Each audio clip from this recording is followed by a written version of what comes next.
Hi, Ellie.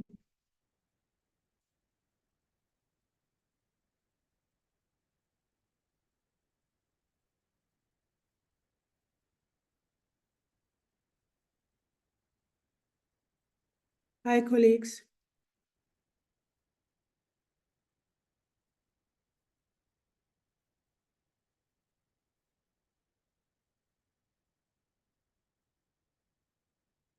Hello. Hi, Chair. Oh, thank you. I thought I was not connected. We're still running around. I Sorting. know, I know. Oh, but as long as I know that I'm connected, that's fine. Please go Oh, ahead okay. and run around. Okay, Chair. Okay, Sure. thanks. Oh, just check the thingy that the screen thing. Let me just open You it. mean your picture? Yes. What is it? Yes, Chair. Let me Oh, just put it Yes, we on. can see it. oh, there you are. Good. Is it? Yeah. Yes, yes, Chair. And it's centrally positioned. Yeah, it's fine, Chair. Both houses are on your either side. We are Okay. just in the middle, which is good. Yeah. Yes, it is. Okay. Awesome. Thanks. Okay, good. Thanks, colleagues. See you now. Right. Okay, Chair. Right.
Good morning, honorable members.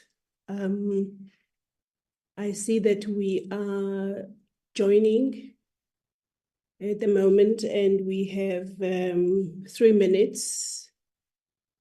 So I just thought I would, if we were in an in-person meeting, I would say let's settle down. But I believe we are already settled because we have joined the meeting. And if we could just give other members and other stakeholders that are still joining us the 2 minutes that's left before the official start of the meeting, that would be great. Thanks.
Good morning again, all honorable members and stakeholders that we have on the platform this morning. My name is Bridget Masango, and I am chairperson of this portfolio committee. And I just want to welcome all of you to this meeting and appreciate you making time to join us, and those that will be presenting for having done the work that it takes for you to put together those presentations so that we can hear from you this morning. I would like for us, before we start, to just take 1 minute or even less than that, just for a brief prayer or meditation. Thanks.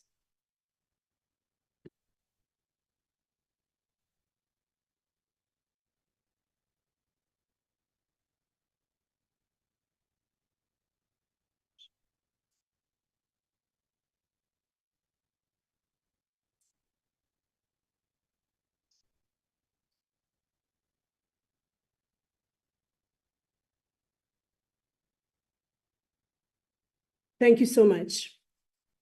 I would like for us to, for purposes of this meeting being virtual, and also having a presentation from two of our stakeholders, just to, before we go into the agenda itself, for us as members Recording in progress of this committee to introduce ourselves, so that those who have joined us will know who the members of this committee are. I will start again with myself. My name is Bridget Masango. I'm the member of this portfolio committee on social development, and I am the chairperson of the portfolio committee. Thank you so much again for coming through. I will hand over to my colleagues who will also introduce themselves. Thank you. Good morning, Chairperson, and good morning to everybody on the platform. My name is Alexandra Abrams, and I am a member of this committee for the Democratic Alliance. Thank you, Chairperson.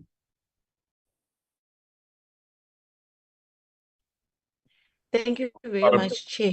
My picture shows on my profile is Honorable Stembile Hlongo, a member of the Portfolio Committee. I'm back, Chair. Thank you. That's good news. Good morning.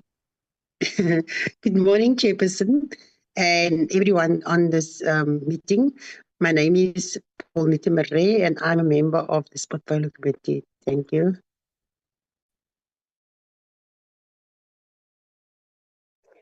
Good morning, Chair, colleagues. My name is Christina Trong. I'm the member of the committee deployed by the ANC from the Northwest Province. Good morning, esteemed Honorable Chairperson, honorable members. My name is Chididzi Munyai. I'm the member of the Portfolio Committee. I apologize that I can't show my face because of the very bad network in the parliamentary village where I'm staying.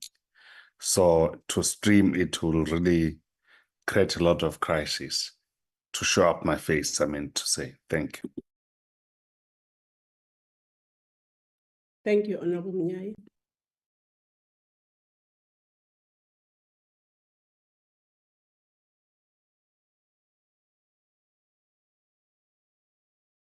Is there any other member that we have not heard from?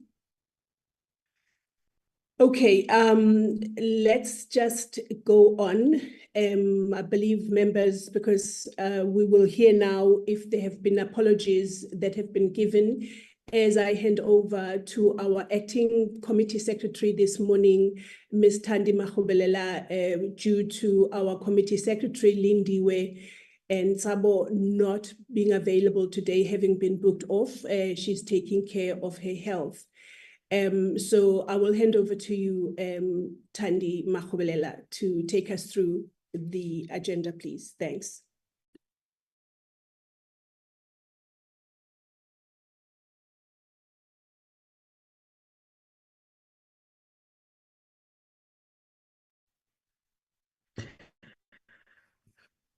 Good morning, Chair.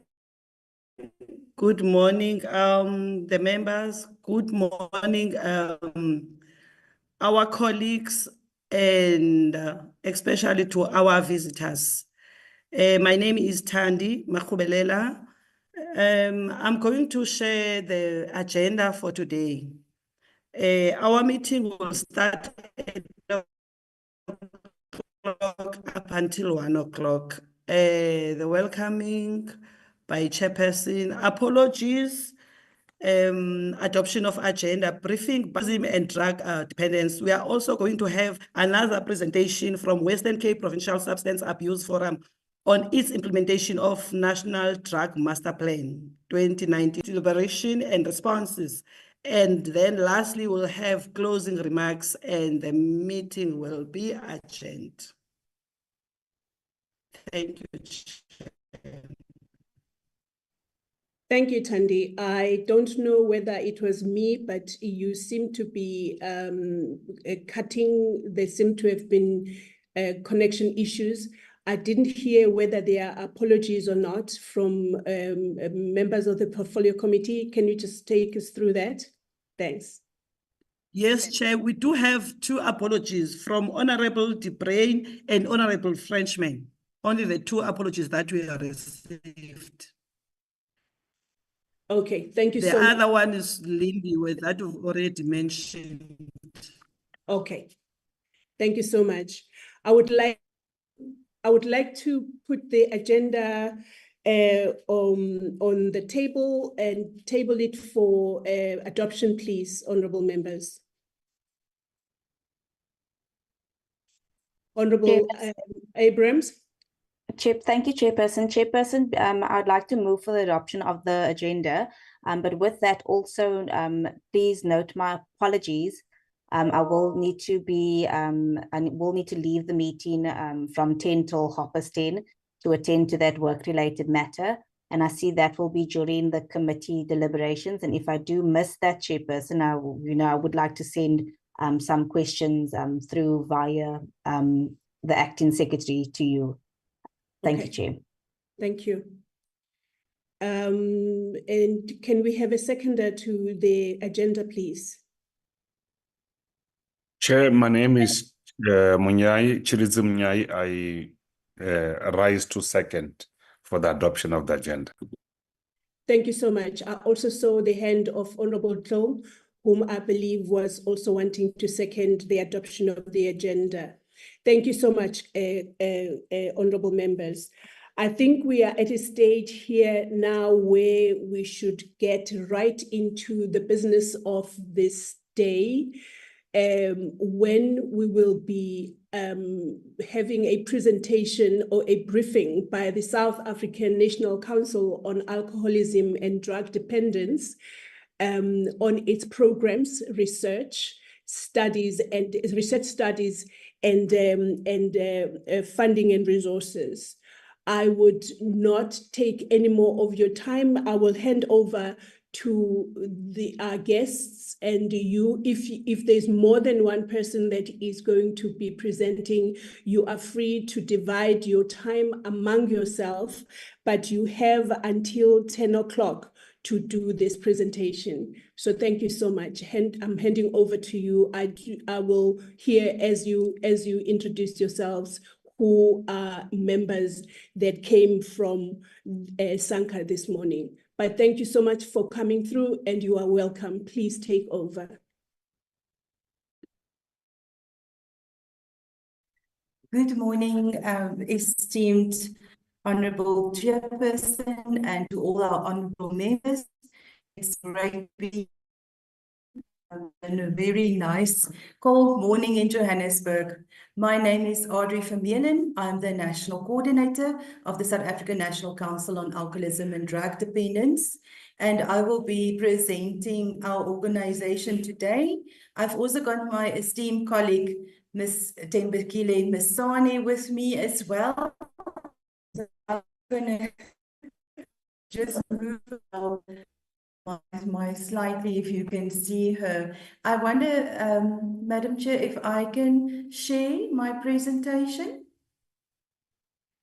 Yes, indeed. Thandi, would you please give the sharing rights to Ms. Vermeulen? Thanks.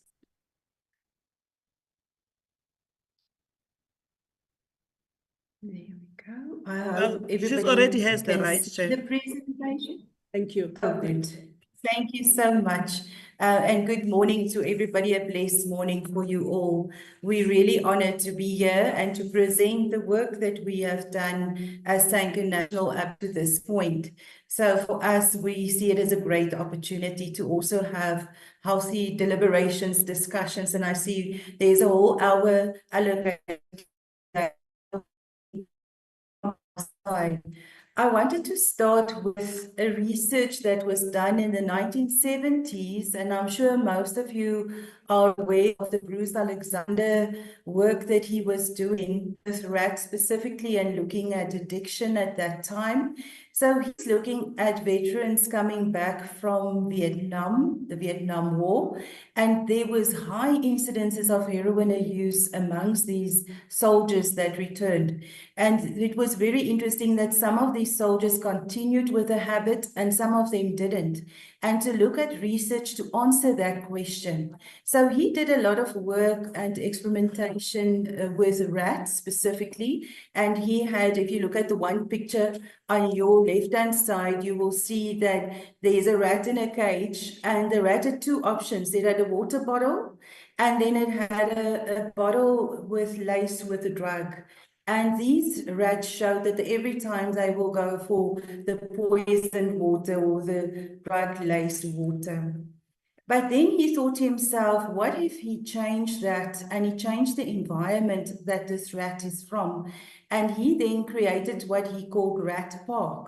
And Rat Park was a happy, safe community. There was lots of healthy relationship, pleasurable things to do. And then he also had the same options of the water bottle versus the lace bottle.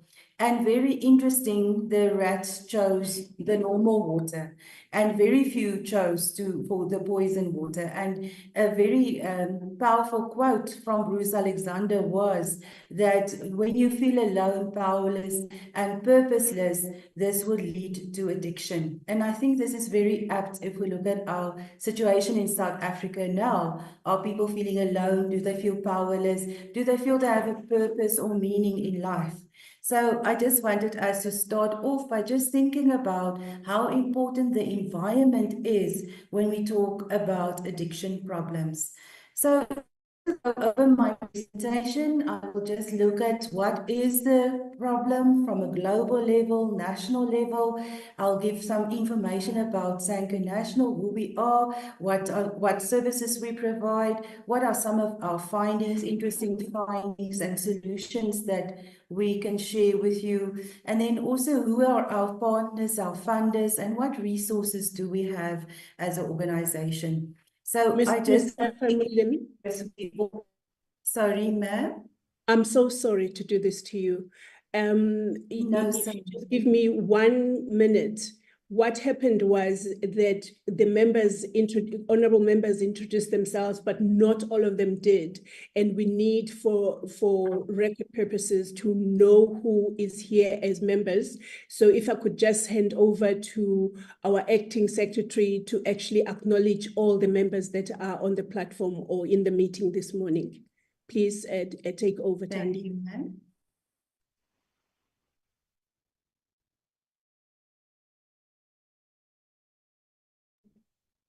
Good morning again, Chairperson. Okay, we do have member Munyai, we have member Marie, member Alexandra Abrahams, member Mhlongo, member Christina Klo. Is there any other member that I didn't mention?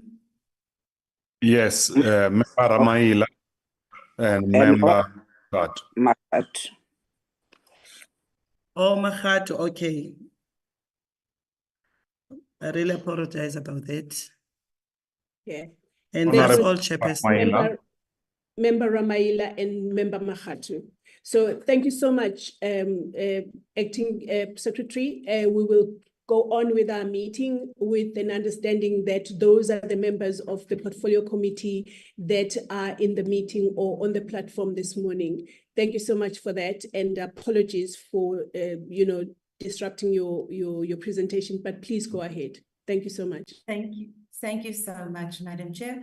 Just to kick off with looking at globally, this is only a South African problem, or if we look from a global perspective, what does it look like when we look at the rest of the world? So it's always good to compare South Africa with also the rest and see how do we compare to that. So from our side, we looked at the UNODC World Drug Report. It came out also on the 26th of June this year. So we looked at what are some of the major concerns that was raised during this presentation of these. So when we look from a global perspective, we see that over 292 million people have used a drug in the last year. So that is quite a number of people, but I think the most concerning part is see a 20% increase from the last decade. So there is definitely a rapid increase. We also have to look at the population growth to understand that in full context. But then something else that came from the report, which is quite interesting, is out of the 292 million people, we also have 22 to 28% of all people using substances that eventually develops a severe substance use disorder, and those are the people that need assistance and help. And we also see then from on a global level, cannabis is still the most problematic substance used. We then look at opiates, we looked at amphetamine type stimulants, and cocaine and ecstasy being some of the international substances used. And very concerning to us is still that we have 1 out of 11 people that have access to treatment. And in Africa, that amount is even lower. We will only look at 2.8% of people being able to access treatment in Africa. So looking from our African perspective and looking what is globally happening in Africa, we know that we have 60 million people that are between 15 to 67 years of age from Africa that are affected. It's a very young population, Madam Chair, and also the predicament is that in 2030, we're to see a 40% escalation of young people using substances in Africa. So that is a great concern for all African countries, is to look at what can be done to stop that process from developing. And then obviously we have the roots. If you look at the picture there, you will see where all the substances are entering in our different countries in Africa. South Africa is very prone to this as well. We are called a transit country. Many of the drug markets use us to transport drugs to the rest of the world. So in that case, that is why we're seeing an increase of the local drug markets being affected by all sorts of different drugs that's available. Also from the global report, it was just interesting to see that in Africa, only 20% access treatment. Cannabis and opiates are the 2 main substances used. And we also look at that there are still a lot of people that are unemployed that are able to come forward or have this kind of problem as well. From our Sekendo statistics, and I'm sure you're all aware of Sekendo and the amazing work that they do, but from their latest report as well, we start seeing the trends that we have quite young people accessing treatment. So that is the great concern. We're seeing that as quite a risk situation. We're seeing under 18-year-olds being admitted. There you see 19% of them are under 18-year-olds. We also see that alcohol is a severe problem in some of our provinces, cannabis in other provinces, methamphetamines and heroin. So those are our 3 main substances of abuse in our country. Then from the SANCO perspective, we were very fortunate that through funding from the National Department of Social Development, we were able to look at research report for the last 8 years. So we were able to publish 3 of our statistical reports that showed us very interesting stats over the period of time. In a total, SANCO National has serviced over to 80,000 people in treatment for over the last 8 years. The trends that we are seeing is still that it's male-dominated, 6.23 men per female that are treated in our centers. It also varies from province to province. So we would find in the Western Cape, for instance, there's a higher number of female clients coming forward with the methamphetamine addictions. Then if you look at our age groups, 14 to 17 is where the majority of our work takes place. Over 20% of our clients are in that population. But even more concerning to us is the fact that we are seeing 4 to 10-year-olds coming forward for treatment.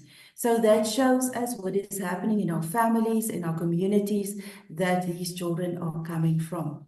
So our programs have to adjust to become more adolescent and child-friendly, and also to make sure that we reach the young adults as well, your 18 to your 35-year-olds as well.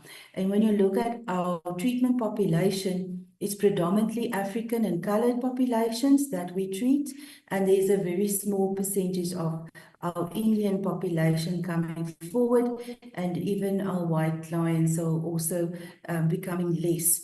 But when we look at the type of substances used with the racial proportions, we still see that alcohol is predominantly used by the white population, cannabis, and some of the other substances by your African and colored populations as well. Our most two prominent substances are still cannabis and alcohol coming forward for treatment. Most of our clients are unemployed, which was also very interesting for us, 41%. And then we have self-employed individuals, 20. But if you look at the increase in school learners of 26, and that fits with the 14 to 17-year-olds that we are seeing in our treatment centers.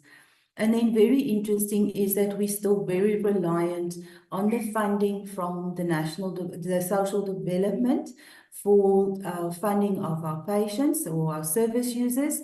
We really are grateful for that partnership with them, because we will not be able to reach the people that we do.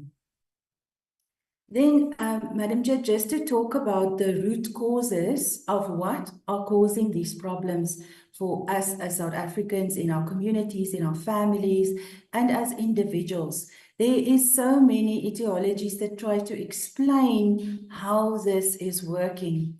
But just looking at closer to home, we look at from a global community and a societal point of view. We look at obviously the drug trafficking routes that we see, that we are very much targeted as a country for drug trafficking. We also look at the history that we have with alcohol during colonialism, how it was used in apartheid days as well. So there's a history with substances that's come a long way. We also look at economic stability that also affects unemployment rates, and that is in itself leads to other problems too.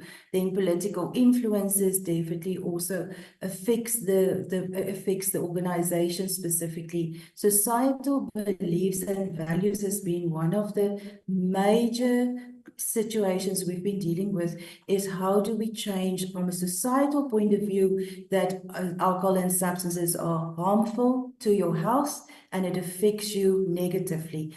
So there's a lot of work to be done with our communities to make them understand addiction is a disease. Doesn't happen to everybody. You are fortunate if it doesn't happen to you, but that you do have the risks associated with using it.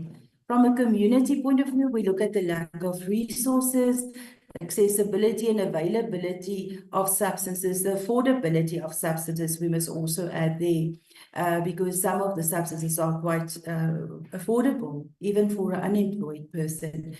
The normalization of alcohol and drugs in our communities is another problem. And then there's a no sense of Ubuntu in our communities anymore that looks at protecting our young people. From a social and family systems, we look at all the relationships in families. We're looking at high incidences of dysfunctional families where there's use by parents, grandparents, and we talk about generational substance abuse over many years that is affecting specific families and communities then as well. There's poor role modeling for our children. There's lack of parenting skills. So there's a lot of issues around our family systems that need to be addressed. And then on an individual level, we also look at, as an individual, what are your personality traits, what is your age, gender, all of that also creates a disadvantage or makes you more vulnerable if you were exposed to any trauma, stress-related issues. And then definitely what we've seen in the last few years is an extreme increase in mental health conditions linked to the use of substances. So those are just some of our multi-layered root causes in our society. When we do look then at what should be the solutions going forward, how should we as a nation deal with this problem, we need to start looking at from all of these different levels and have interventions that addresses each of them. So from a societal level, we look at law enforcement, legislation, we look at sin taxes, all the different measures to protect the citizens of the country. and to invest also in preventative services. And that is something that we want to really advocate and make sure that we get that point across, that a lot of work has been done from the treatment perspective, and we have spent many years on perfecting our treatment side of it, but not really looking at how do we create awareness and prevent this from developing to a stage where people need treatment. Then we also look at marketing campaigns, strong messaging needed on social media, on the television, on all networks to really start addressing and challenging the societal beliefs around, for instance, cannabis is legalized and everybody is safe to use it. So that for me is something we can focus on. And society must be seen as the patient, and that comes from Planet Youth's perspective and the model as well, where you focus on how do we change the whole belief system within a society. How do we make people more aware of how they can change their situation by focusing on themselves and then their families and so forth. So it's a very powerful message to see the society as the patient. And then from a community, school, hospital, clinics, church-based, we have a lot of work to be done there. We advocate for the CADCA model, the Anti-Drug Coalitions of a Society, and it's now called Association, sorry. So we believe that through the CADCA model, we can strengthen the local drug action committees, and in doing so, we are able to provide effective services as well, because we're involving all sectors from government to the private sector to community structures, all of them to work together. And the CADCA model provides them with the physical tools of how to do community screening, understand where is the hotspot, and developing interventions that will work for that community. So it's really making sure it is adjusted for that individual organization or community that they are from. Also to look at investing in alcohol harm reduction strategies. There's so much that needs to be done on alcohol harm. We talk a lot about other harm reduction strategies like OST, but alcohol is still one of our major concerns in our country. And we need to start focusing, how do we make sure we've got road safety campaigns, that we have treatment of offenders, we have training, of our law enforcement in using proper machines that can turn around the conviction rates, dealing with the drinking and driving charges, having buddy systems enforced, having really look at a whole campaign around alcohol harm reduction, because that is where a lot of our work needs to focus on. Skills development centers, definitely, we are grateful for the department. They've started some of these skills development initiatives where people are able to return from treatment and they are able to find a career path for themselves. So this is very powerful to use that and to address the unemployment rates and to make sure people become productive members of society.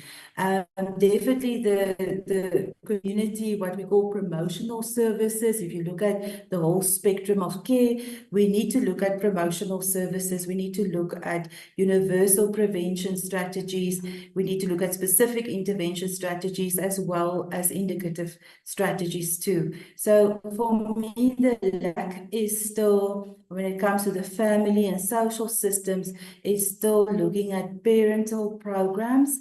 Parents don't know how to be parents today. So it's looking at how do we equip parents to do that and to create healthy lifestyle options for parents. We have special programs for that specific vulnerable population groups. And we can learn from other evidence-based prevention programs across the world that also can be adjusted for South Africa. So we do have the Planet Youth, we do have the Samhasa parenting campaign, all of those can be implemented on a national level. And from an individual point of view, a lot of work is done from the different treatment options that's available. We also focus a lot on early intervention programs. We look at our treatment and recovery programs, and then also how do we treat mental health and SUD in our different programs. So SANCO is part of that solution.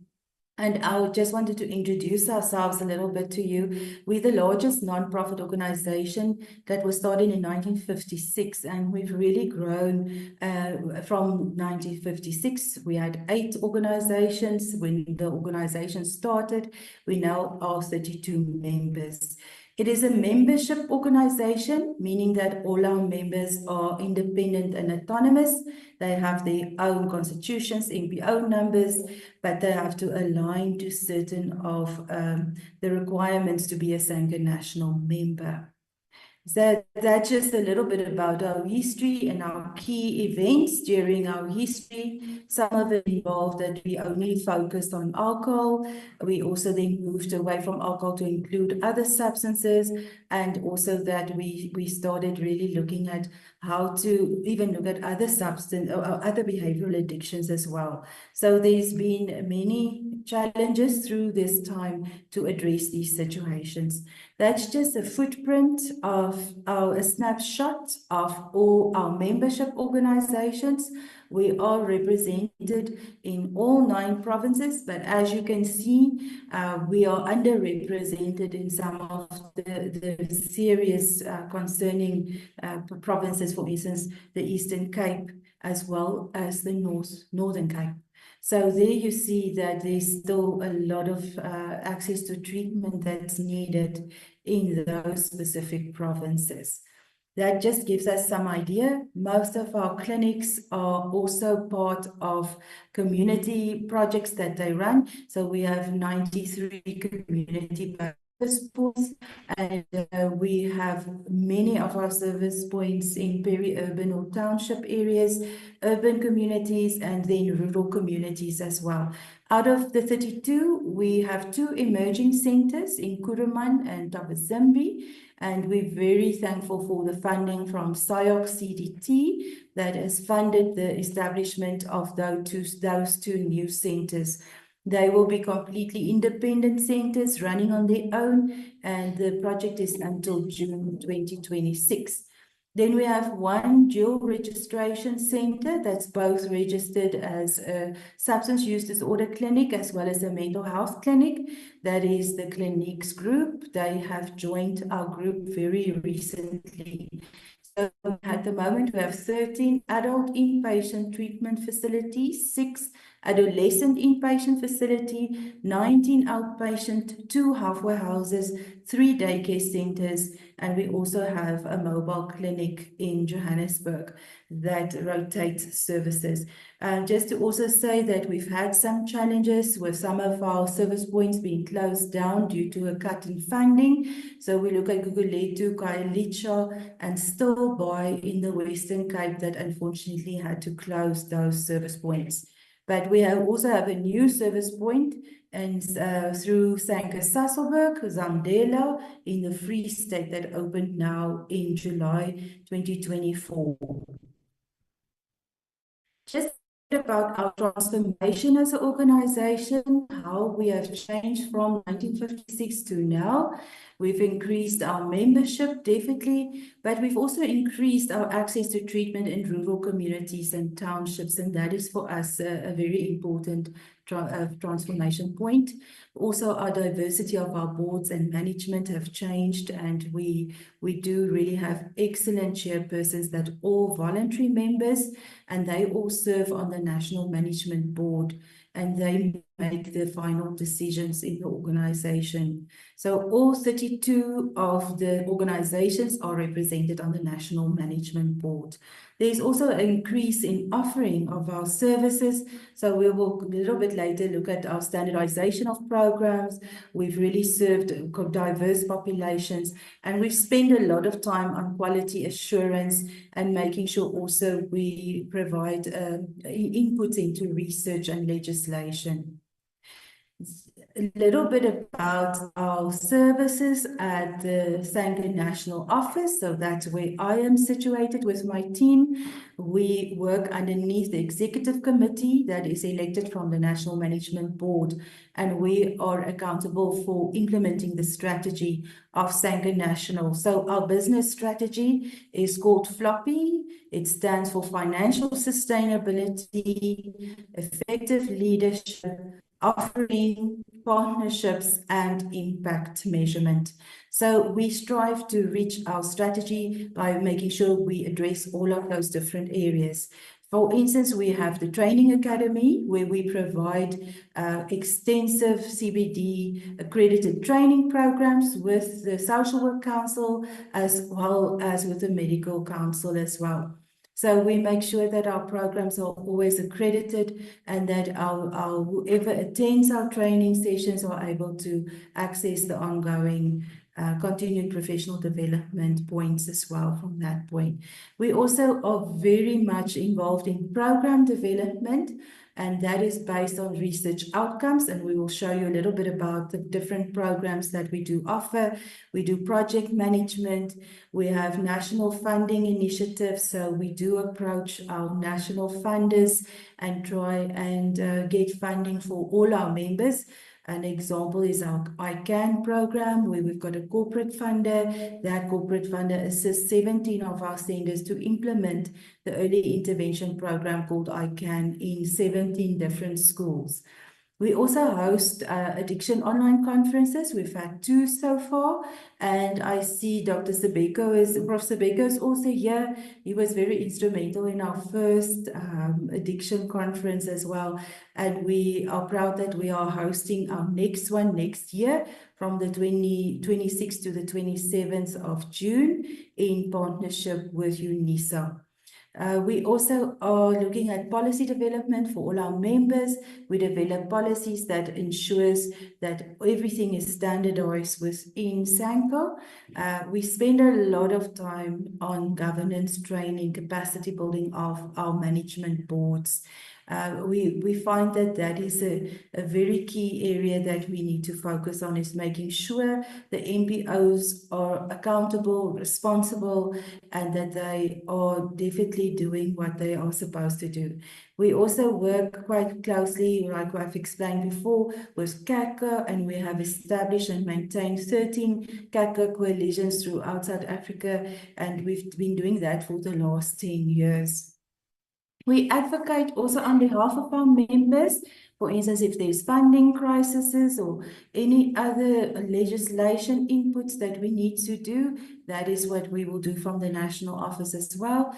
And then a very big part of my work as well is the negotiations with medical aid schemes as a preferred service provider with most of them.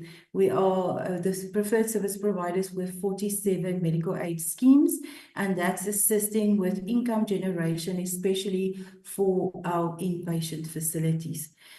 Also another big part of my work that I do is the M&E of all the members. We do the quality assurance, and we also want to thank National DSD for the last 3 years, where we were able to develop our own online monitoring evaluation tools and instruments that assisting us to do this quality assurance. And we use the international standards for the treatment facilities that we also received a workshop on from the United Nations on this matter. Then also just to talk a little bit about our mentorship program. We do provide mentorship programs as well to our members that are struggling, but also to external emerging organizations. And our next project is already started with National DSD funding that they provided in mentorship of 18 emerging organizations in all 9 provinces now for this first year of the project. So we have started that process already. And then another part of the Sango National Office work is to really look at how do we foster healthy international and national partnerships. So that is part of what we address. There's just the examples of our 2 different conferences, and then we also had a practitioners forum where we looked at skills development of practitioners. Just a little bit about our member organizations and what they are involved in. A lot of them are involved in the demand reduction strategy, so they do provide awareness, prevention, training as well. There's media liaison and networking work that they do. They do also involved in the Kick Your Habit campaign once a year. So during Sanka Week, our members are involved in that. They do get involved with prevention programs for FUS. There's school-based programs. We've got a puppets programs. Some of our centers are involved with collision work and building of collisions. So yes, a lot of these trainings are also part of what they can also provide to other service providers. That's just an example of our standardized awareness and prevention programs where we focus on the child from 0 to 14 years. So we've got a program called Can You Hear Me Now? It's a fetal alcohol syndrome prevention program. And we know that fetal alcohol syndrome is 100% preventable. So we say a lot of work can be done in our antenatal clinics, our hospitals, where mothers are coming for checkups. So that's an important phase that we need to look at. How do we stop children from developing FASD? We also have preschool programs. It's a puppets show that was developed by a music and drama person, the Boogie Woogie program. It consists out of 8 sessions. We train ECDs, teachers, we train creches, their teachers as well in making these puppets, and they can also do these puppet shows as well. What we preferably want to do with Boogie Woogie is that we also have some of our adolescents that's also undergone our programs to be trained in doing the puppet show. Then we have a primary school program called Shatterproof, also a very effective program where we are reaching the children between the age of 10 to 14. From our 14 to 17-year-olds, we've got a peer educator program. That program aims at using the youth to really create awareness in schools. So we make sure that that program is run in our schools as well, because we believe children are better at this than us as adults. You know, they know how to talk to each other and get the message across. We have our early intervention program called ICAN. This program actually consists out of 4 different programs. ICAN is the group work program. It's got 10 group work sessions. We have WeCan, which is the individual therapy sessions. Then Together WeCan is the one with the parents. So we also do parent workshop. And then we also have the educator program as well. Then there you see Key to Life is our adolescent outpatient program. Then we also have our community-based programs. That's our Stand Up program, where we teach volunteers to do community awareness campaigns.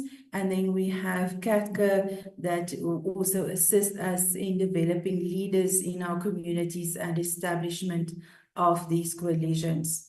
From a treatment perspective, we have quite a number of our treatment facilities that offers different kind of programs, outpatient, inpatient, daycare, halfway house. All of that is done on a continuum of care. So we believe that you can never say that you must separate treatment from recovery. The 2 of them must work hand in hand. Those are some of our standardized medical and treatment model. We've got a treatment model called Equalashwa. That is where we base all our treatment from. We also have standardized manuals that assist with medication, with withdrawal management, patient care on a medical level, as well as the running of a treatment facility. There are also some of our other programs. Our very new program is Quit and Take a Breather. Both of those are smoking cessation programs, and we're specifically focusing them also on vaping, because we see that vaping is a severe problem. Then also those are some of our therapeutic programs. Change will be change. New Beginning is our aftercare program. Those are some of our workplace interventions. We've developed programs for the workplaces as well, Ukupepa. We have 6 sessions there, looks from the policy development right through to identifying an employee with a substance use disorder and so forth. So those are some of our workplace programs. Just to briefly talk about our research studies and findings, I think that was one of the requests from the committee. We've been involved in quite a number of research projects. I'm just going to focus on the main ones from our side. This one was one that we did for the Ripples Aftercare program that was developed by Sanke National for the Department of Social Development. We evaluated the program. We had an independent researcher from Wits University that did the evaluation, and the program showed that we had great successes. The program was rolled out in all 9 provinces. We had quite a lot of mediators and mentors that were trained in the Ripples program to establish these networks, because we realized that aftercare is a gap. And through this, we can look at establishing community support groups for people returning from treatment centers.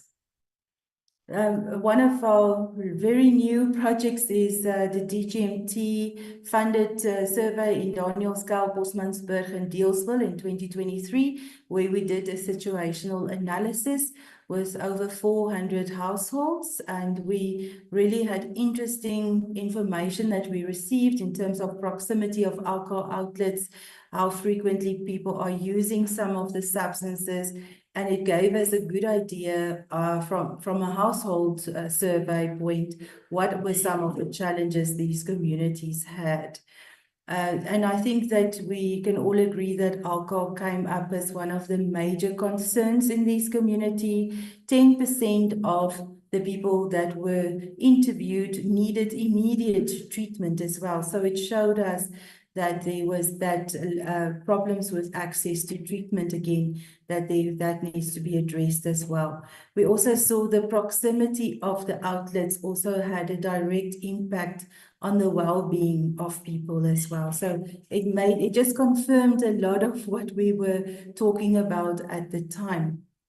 There were some recommendations also made, and this was some of the summary of the root causes that we found in the communities, and we presented this at community workshops to the community. They were then involved with us to develop a 5-year strategy for their community. So the project started with 3 partners, Sanke National, SAPA, and RDSP in the Western Cape, and each of our partners had different roles to fulfill. So Sanke National was responsible for the research portion of the project. RDSP was responsible for stakeholder mapping, and then SAPA was responsible for legislation and adherence to legislative processes, specifically around alcohol, underage use of alcohol, and so forth.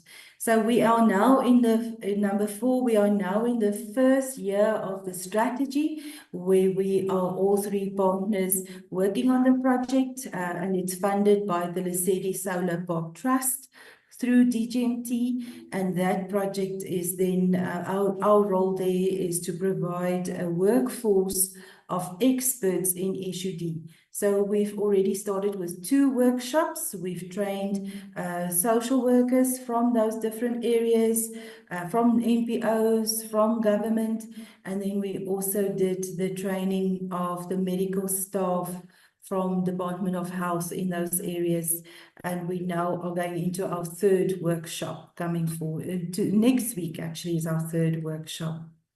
Just to also touch on our national study, this is the first national study that Sanke National has become involved in. We approached UNISA and especially the Department of Criminology to assist us with a childhood substance abuse study.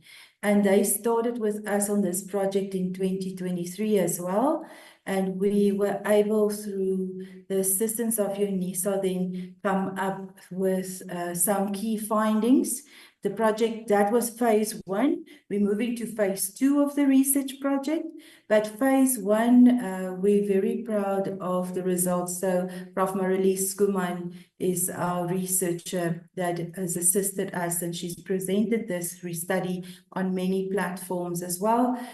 So this is where we actually could just give you some basic feedback.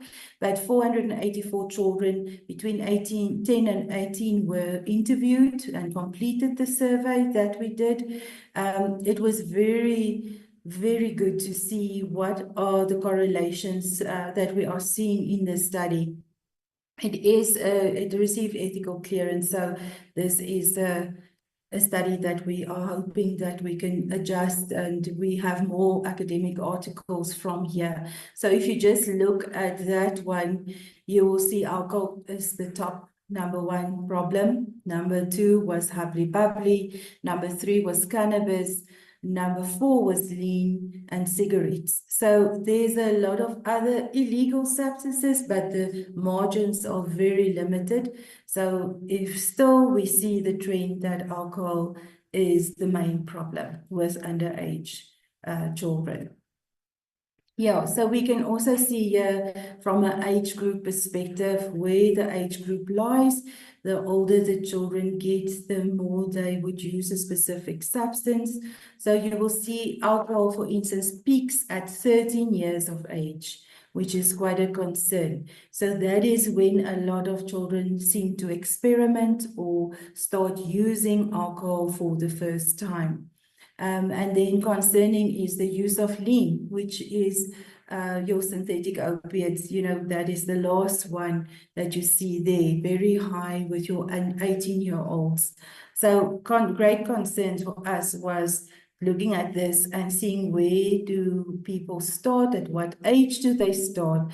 But I want to move your attention to 8-year-olds already starting with alcohol, 9-year-olds starting as well with nicotine. For the first time you start seeing nicotine at 9. So it shows us a great picture of when people start with a substance. Then just also consumption context, where do they use or where do they get hold of this?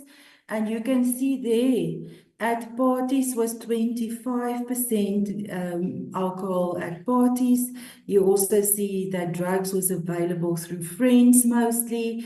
And then a great concern is at school, 13% of the kids said that they were receiving the drugs at schools as well.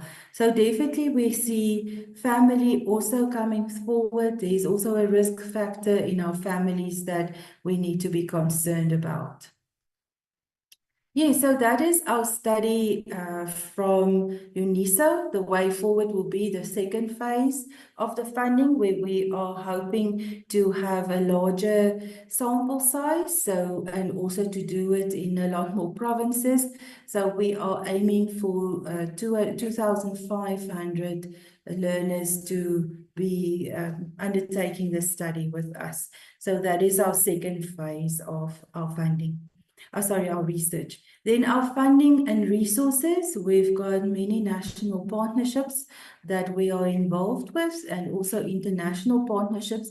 Our main partnership is with the National Department of Social Development, and SANCA National Office is really we really rely on the funding that we receive from them. And over the last 5 years, they've really contributed a lot to our income. 33.4% of our income is from National DST. We also have developed many programs since 2012 that assisted the National Office, I think, in a lot of ways. We were instrumental in the development of the National DST treatment model. We created 11 standardized treatment programs in different settings called the TIME programs. We developed the Ripples programs. And then lastly now was the monitoring and treatment project that we did from 2021 to 2024. And there's our new project coming forward. If we look at our funding partners, we've got quite a reverse funding, a lot of funding partners coming forward. The majority is still National DSD. Then we have corporate funders. We have the addiction conferences that really brought in very little. We do charge our members affiliation fees, but it's really very minimal that we receive. And I think it's 0.3%, you know, from our overall income. And then there's the National Fund, which our members also contribute to. From the National Fund, we're able to conduct meetings, develop programs, do trainings for our member organizations. Then we also have our training academy. We receive money also from CACA, our international partner, and then also the odd donation that we do receive. And just from a provincial and local funding for our SANCO members, we've seen quite a lot of changes in the funding cycles. Although we have funding models, we see that there's no standardization in terms of receiving funding from province to province. Every province is independent, so they have their own funding models that they are supporting.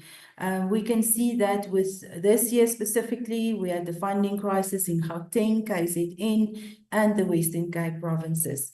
So all of that obviously had an impact on our service delivery. It also affects us in terms of sustainability of our NPOs. Then we also look at the demands that is placed on SANCO from all over. We sometimes find that there's a lot of requests for what people call free treatment, but we don't always have the resources for that. And the problem is so extensive, and it makes it very difficult for us to deal with the high demands for subsidized or free treatment that people are needing. There's a desperation in our communities to access to treatment. People are worried, concerned. Where do people go for treatment, especially now in Gauteng specifically, where we have 600 beds that are no longer there with the closure of 2 of the major centers that were previously funded. Those are some of our national, international partners. We do work closely with our funders. Well, not all of them are funders, they are more partners. So yes, we do have a range of partnerships, and we deal with that. We deal with them, and we also share information with them, work closely with them as well. Then just in terms of SANCO contributing to Sustainable Development Goal 3, I think we really looked at this and seeing how do we contribute to this goal. And we first of all said we're reducing the harms caused by alcohol misuse and SUD in individuals and in their families through the treatment process, but also through our awareness, prevention and early intervention programs. We believe that we're reducing school dropout rates, we're improving academic performances, and the most important part is the interruption of the process to develop a severe SUD that will eventually impact on our economy. Reducing gender-based violence cases through our effective treatment of perpetrators and survivors using substances. Many of our service users are perpetrators and survivors of GBV. So a lot of work and therapeutic work are done to reduce that. And also through our FAST programs, we believe that we can reduce mortality rates and disability of infants and children to not be exposed to parental substance misuse. So that also protects our young ones. And then lastly, to reduce mental health conditions and SUD through our psychiatric care, medical and therapeutic services that our different member organizations are providing. Lastly, Madam Chair, I'm nearly there. Why should one support SANCO? That's always an interesting question. Why should you at all be behind what we do? We believe that through our awareness and prevention, we can save money. for the country, and definitely that we should look at how we can do that. America talks about $1 saves the country $10 through prevention and awareness campaigns. And I think we can do the same if we invest in evidence-based prevention, see prevention as a science, and be able to really build resilient children and young people. And then supporting early intervention programs break the cycle of severe substance use disorder, definitely. So that also is a positive, effective quality treatment through our quality assurance, make sure that we also address young people, making them move away from a life of crime, drugs, violence, and then through skills development programs, we can make them contribute back to and give back to society. Then also our interventions break generational cycles of alcohol and drug misuse, leading to healthier families and communities. We see this many times when we do the history taking, that this is an ongoing problem, and from a genetics point of view, that could be the reason, but it's also from a social learning point of view why people keep on using the substances. And then also to create safer communities and healthy environments through the CANCO model to strengthen our local drug action committees. So our interventions addresses all levels of that initial root cause that we had before from a systemic point of view. Then how can you as a portfolio committee become part of the solution? I think that's very important to definitely announce HUD as a public enemy number one, and specifically related to how this is affecting public health, mental health, GBV, crime statistics, child abuse, as this is all in some way linked with each other. Number two is to strengthen our legislation and our capacity of our law enforcement Recording and our stopped. system to implement effective supply reduction strategies and to invest in research for prevalence studies. And we said here to also include it in the next national census to see how we can include these household surveys. And we also said the focus on demand reduction through national marketing, reducing the stigma and discrimination of people using substances. Then finding long-term national evidence-based prevention strategies that work. Look at what has worked in the past, let us build on what is there already, and then we can move forward. And support us in our harm reduction strategies for treatment and recovery as well, and through collaboration between all partners.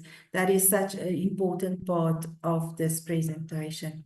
And just in closing, I want to say we want to ask the portfolio committee to help us build that rat park that I spoke about at the beginning, to keep our citizens safe and secure. Sorry, Ms. Millen. This is not about you having stepped your timing. It's about the recording having stopped. Sorry. May I please ask that we record the session, especially because it was on a slide that was talking about how we as members of parliament can be part of the solution. But please wrap up, obviously, because if I let you go over your time, then I recording in progress. Next presentation's time. Thanks. No, thank you, Madam Chair. Just to then close, I'll move to this slide just to see how the portfolio can become part of the solution. Number one was to announce HUD as a public enemy number one, and relating it to all the effects it has on our public health, mental health, GBV, crime, child abuse, and the list goes on because it is linked to so many different other social ills in our society. And then second of all, to strengthen our legislation, but definitely to also look at capacitating law enforcement and our justice system to implement effective supply reduction strategies. We do have excellent legislation in place, but it's the enforcement of those laws that needs to be strengthened. And then thirdly, to invest in research for prevalence studies, where we said that we should look at how do we include HUD standardized instruments in the national census so that we can, from a household perspective, receive statistics on the prevalences of people using. Right now, our statistics are based on treatment data and not actually on what is really happening in our communities. Then fourthly, to invest in demand reduction strategies, definitely looking from a promotional point of view, how do we change those societal thinking, belief systems through marketing, national marketing campaigns. And then we also look at funding of long-term national evidence-based prevention strategies. There's many good initiatives. We do have the UPC training taking place through the National Department of Social Development, but there are other models as well that we can look at as a country to see how we can effectively provide this kind of interventions that is long-term based. So, for instance, Planet Youth took them 20 years to really make a change at underage drinking. And then to support harm reduction strategies as well, that's our second last one, and to make sure that we have collaboration with all sectors to really address prevention and treatment on all levels. And then lastly is to become part of our RAD Park that we want to create. We all want a society that our citizens feel safe, secure in, and help them build healthy families and friendships. And to look at our future and our children, that they are part of our society, that they are happy, healthy individuals. Thank you very much. Thank you so much, Ms. Vermeulen, for this presentation, which for me was very eye-opening and quite insightful, as it covered also and went beyond actually what we had asked that Sanka would come and share with us this morning. I am not going to, I will probably try and write to your office with my comments, because I want to go straight to the portfolio committee honorable members for them to deliberate and respond, and so that you can give them your responses. I would like to assure also in the process the Western Cape Provincial Substance Abuse Forum that their time is still intact. It has not been affected by the overrun that I thought was had to happen, because this is a presentation that is speaking to what the president himself, I believe, has called the second pandemic, if I'm not mistaken. And so we are very grateful for this presentation and the efforts that you are making in the lives of South Africans in trying to, get them out of this situation that is the scourge, in fact, that is ravaging families and communities in its wake. So we appreciate your presentation. But I would like you to obviously, you and your team, to stay on the platform as the honorable members ask the questions on your presentation.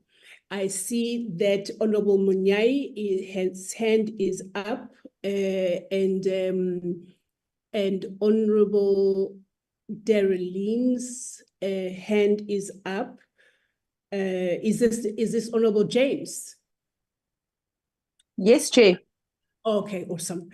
And then Honorable Hlongo is the third one, and Honorable Tafeni is the fourth one, and Honorable Mahato is the fifth one, and Honorable Mare is the sixth one. In that order, please, Honorable Munyai, over to you. Thank you very much. Congratulations to the 68th anniversary.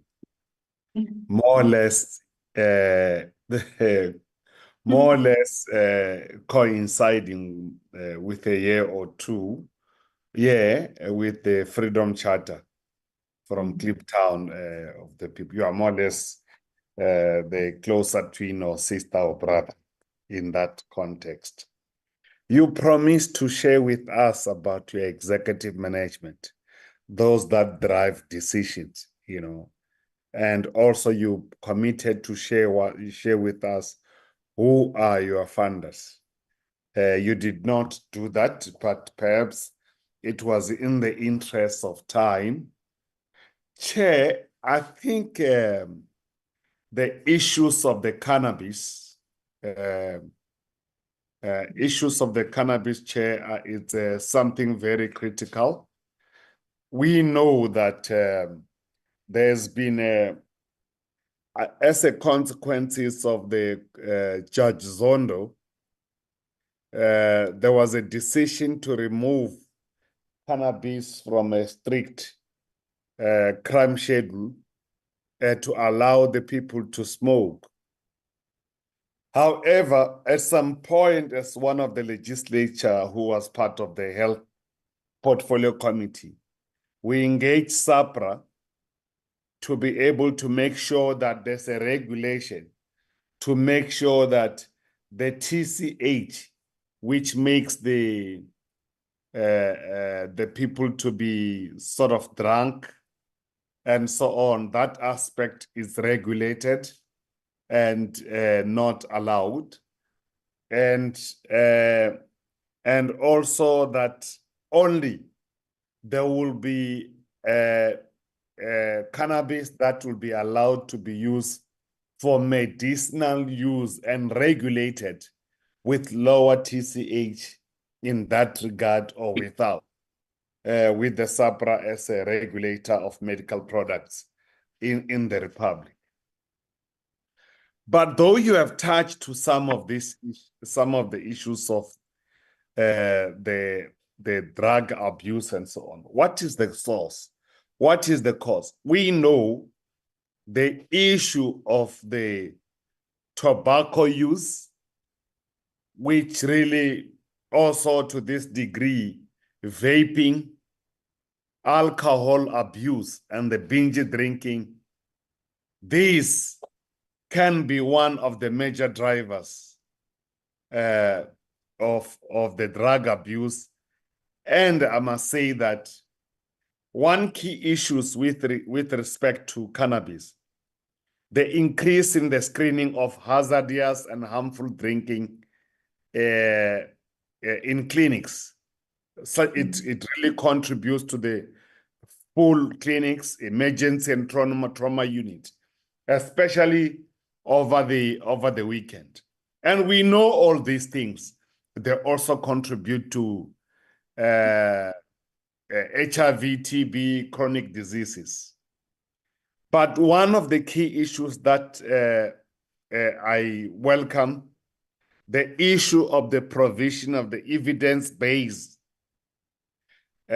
intervention in the settings, be it more intensive with respect to monitoring and evaluation, that was a bit helpful. But I must say that there's evidence that says that improvement, access to alcohol abuse can lead to disorder in terms of treatment. One of the issues that we need to deal to recommend is that the issue, I think you touch on it, we need a clear multi-sectoral national plan that involve multiple of stakeholders. And also one of the key issues, Chair, is the issue of the mechanism that are needed to demonstrate the indicators, both whether within the city, province, and national. And that also will help us with a good reporting mechanism and accountability. Chair, one of the issues that I want to conclude with are as follows, Chairperson. I must say that these are the issues that that contribute to the GBV. Alcohol abuse, as you know it contributes to the people to direct contributor to the GBV, and also to substance abuse in a form of drug abuse too. So it starts with alcohol, then the rest follows. And I think if we were to ban the binge drinking or the advertisement of this alcohol, and also allowing the theater play that encourages the drug abuse as well as alcohol abuse in the play, in the theater, that could be very helpful, because if we don't do that, Chair, we will have a huge problem. We will have a huge problem in the country, not only with respect to drug abuse alone, but as you know alcohol contributes to GBV, which falls squarely within our mandate, and all other substance abuse. So we welcome what you do as I didn't know the status of the organization, whether you're NGO or what. And I'm sure if that is clarified, one will be better to contribute to the issues that has been raised by the presenter. Lastly, Chair, I must say that if we don't expose this marketing of the drugs in the theater, we'll have some problem, because our children are caught at young by these movies and the soapies and the drama that expose these things as glorious things, yet destroying our society. I thank you, Chair. Thank you, Honorable Nyai, for those comments and questions. I will now hand over to Honorable James, please. Thank you so much. My comments and remarks are as follows. Audrey mentioned, and well done, Mrs. Vermeulen, on the passion that you continue to show when it comes to this cause. Now, SANCA has been the only lead department over many, many years dealing with this issue. Considering how complex substance abuse is, I think it's time that we also explore and we get other organizations also to address the issue of substance abuse. I don't think it's fair that we only have one organization as a country that is sort of leading in terms of NGOs when it comes to addressing substance, considering how mammoth the problem is right now.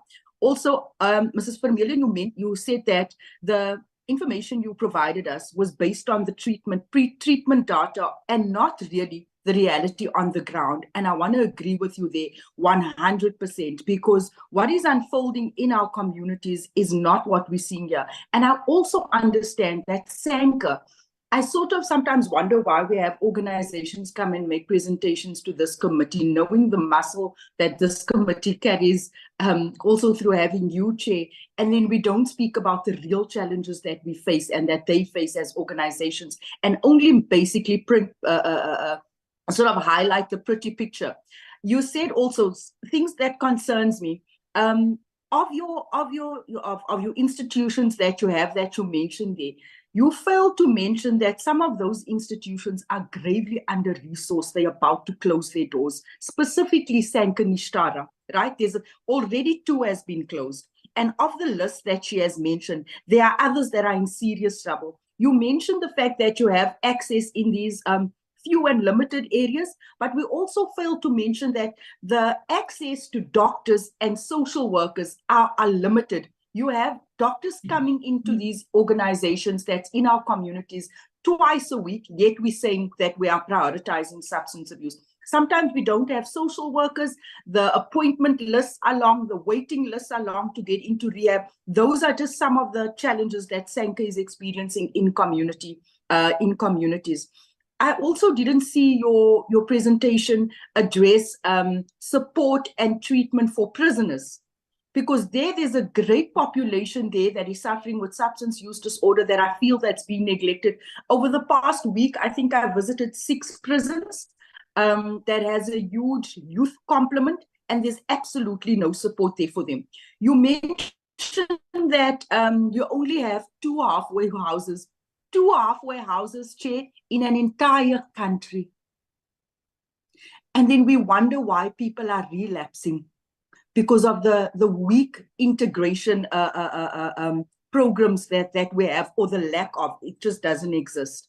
I also want to ask, you mentioned that obviously the stats that you have, although it's already shocking stats, but I know for a fact that those stats was only derived from a certain number of NGOs and treatment centers. I want to ask Mrs. Vermeulen, how many treatment centers participated in the survey to help you sort of present to, because I know that out of all the rehabilitation centers in South Africa, only but a handful, probably not even 5%, is contributing to the stats that we are given here today. I spoke about under-resourced, limited access to doctors, social workers.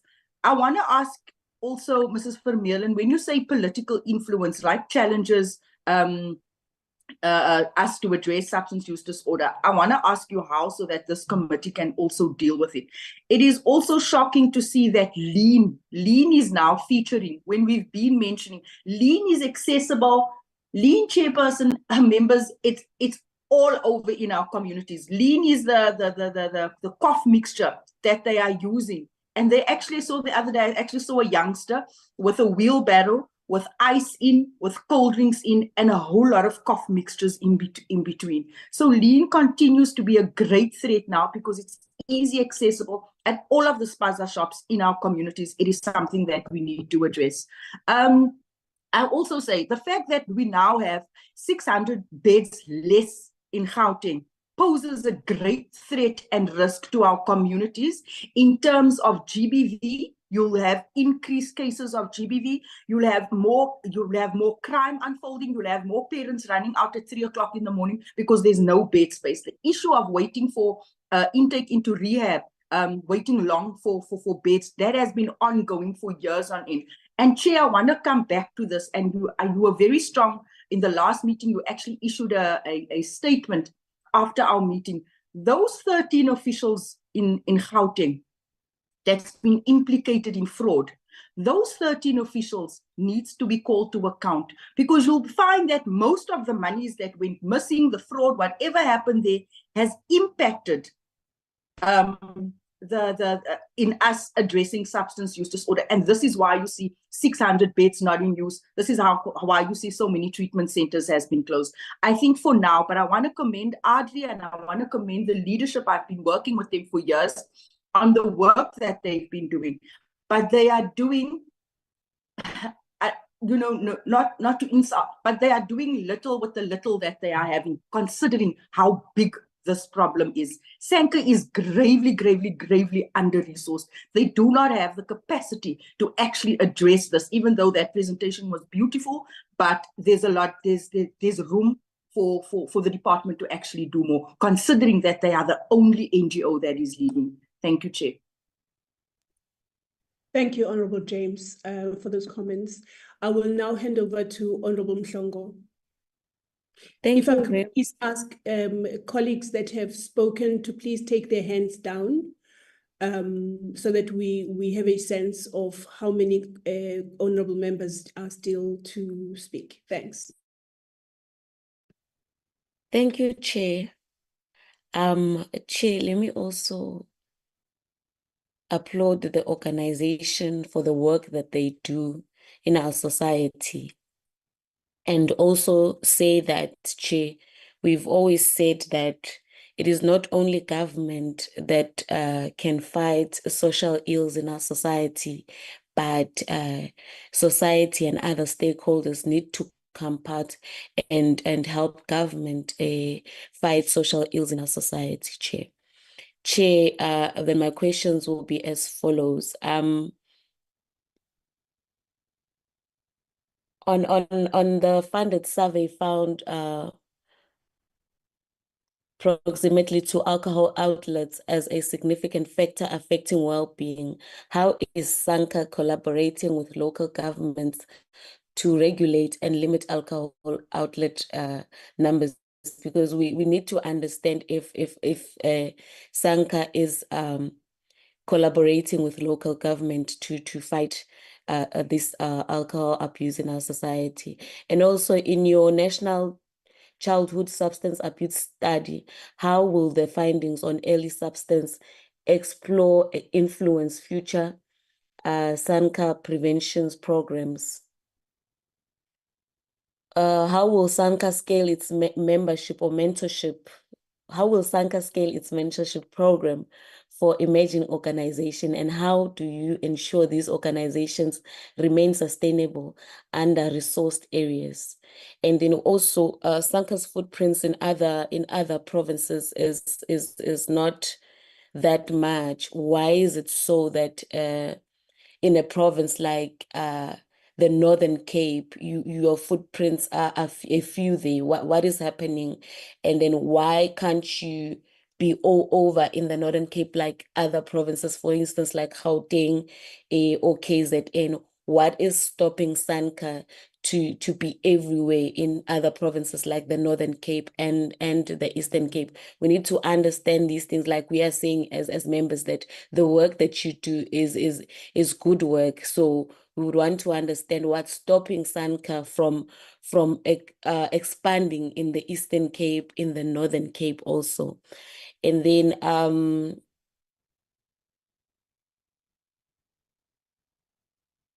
the presentation notes a funding crisis in key provinces like Gauteng, KZN, and the Western Cape. What alternative funding strategies is SANCA exploring to maintain its services in these regions? Because I think one honorable member asked if you would share your funders so that we understand really how this portfolio committee would be of assistance to the organization, as we are saying that the organization is doing quite an important, or it's playing quite an important role in society. And also, given SANCA's collaboration with international bodies like the UNODC and the African Union, how are these partnerships influencing the development of local solutions? Thanks, Chair. Those will be my questions. Thank you, Honorable Hlongo, for those comments and questions. I would like now to hand over to Honorable Tafeni.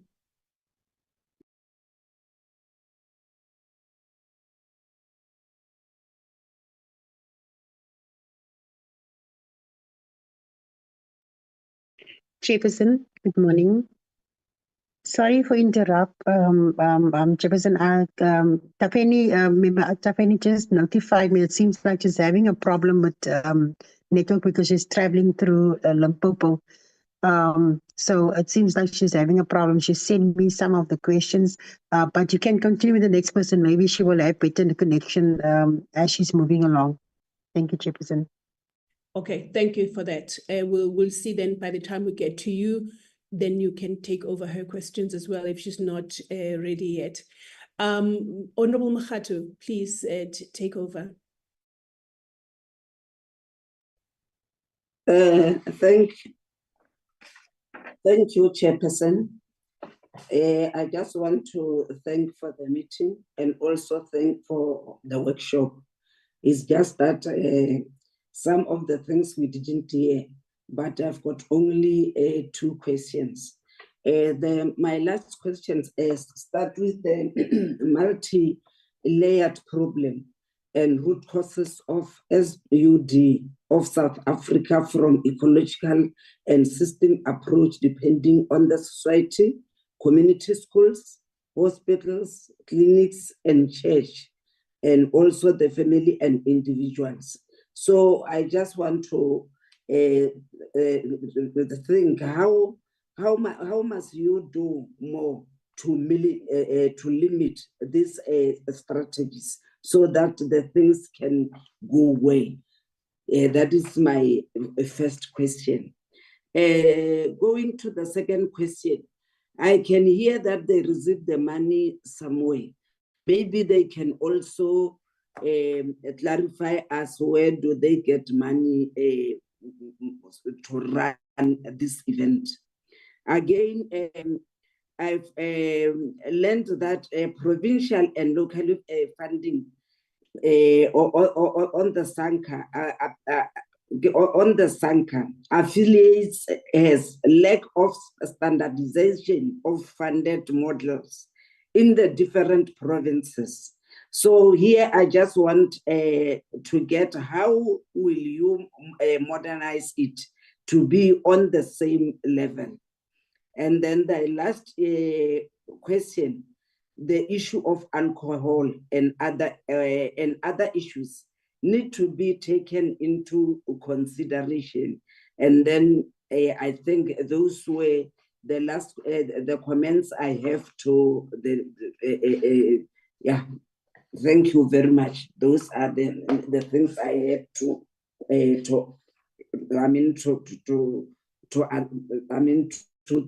give here to the leader. Thank you so much, Honorable Makgatu, for your comments and your questions. I will just check with Honorable Tafeni if she is back with us or if we will just have her questions being asked by Honorable Marais. And also, I know that Honorable Abrams gave her apology at the beginning of the meeting, where she said that she needed to step out of the meeting. And the questions were then emailed to our acting secretary and our advisor, content advisor, who then emailed them to Ms. Vermeulen. If you have got those questions in your answering or responding to the comments and questions, if you could please tap onto those questions and respond to us, please. Honorable Marais, please take over. Thanks. Apologies, Chair. Can I come in, please? Yes. Okay, sorry, Chair. Can I have Ms. Vermeulen's email address? I thought I was going to forward to Lindy to forward them, but I can do so now. Sorry, Chair, I hadn't forwarded them. Okay. You can just put it on the chat, Ms. Vermeulen, while we get the other questions, and then they will be on your inbox in no time. Thanks. Honorable Marais. Thank you, Chairperson. Thank you, Chairperson. I would like to say thank you to SANCA for coming and present to us. It is a very interesting debate that we are having this morning. And I have a few questions that I would like to ask SANCA. Thank you for the work they are doing. But like the previous colleague was saying that SANCA is there, but there's a lot of MPOs that is closing. Chair, because I work a lot of times in the rural area, this alcohol syndrome, it's a huge problem in the communities there because our farm workers being paid also with alcohol. And these children, they can't learn properly because I had a school and the principal was telling me this child is so eager to learn, but he can't learn anything. He's been in school, but he stays in the same class. And because they accommodate him because he's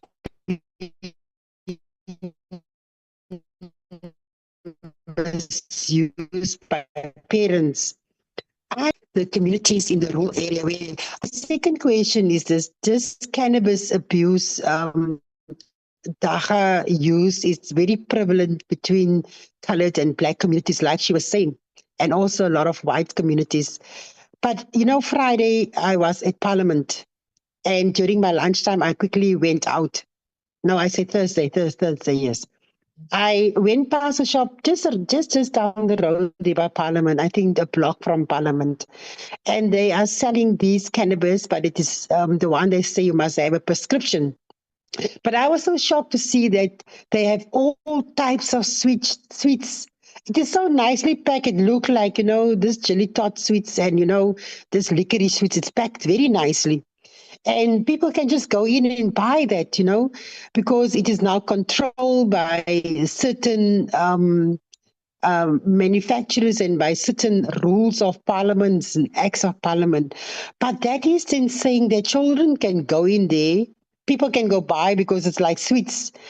If you look at, she was just talking about children of 17 years old to 32, adolescents.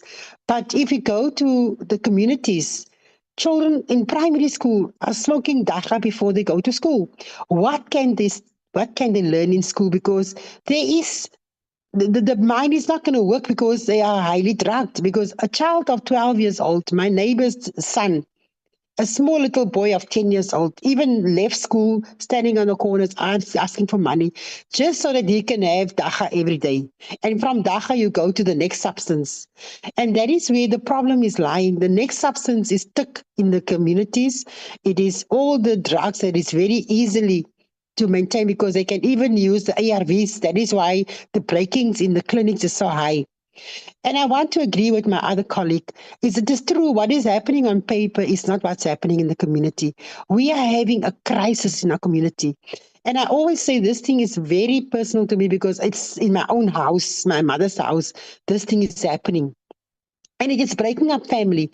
And the one thing that I want to ask Sanka is that, what are the rules? Because on TV, they will promote all this alcohol, it's beer this and beer that, and the pink ones and the red ones and all these things.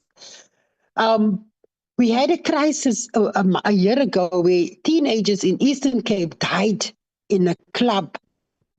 They were drunk, and they suppose there's the thing that said children are under 18 cannot buy alcohol. But that is where the problem is starting, because the tavern owners and the people selling alcohol is giving it to these children. What can we do to prevent that thing?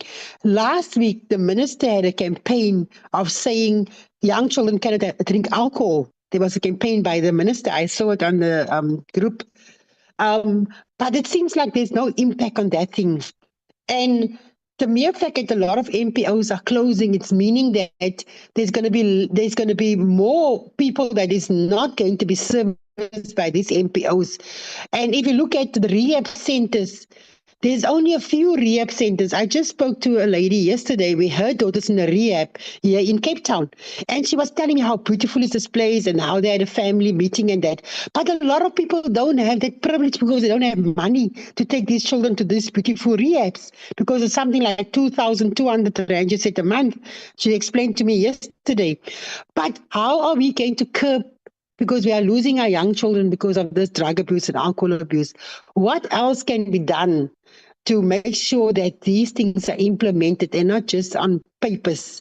Because outside here, it is a crisis. Through what she was saying, the president mentioned himself, but what are we doing in curbing those things? Because our prisons are full because of drug abuse. People are losing their things outside. You can't even have a tap outside because they steal everything just to have drugs. The same with Eskom is losing cables every day. They are selling these cables because they want to go and abuse drugs. So the crisis that we are sitting with is that we are losing our young people.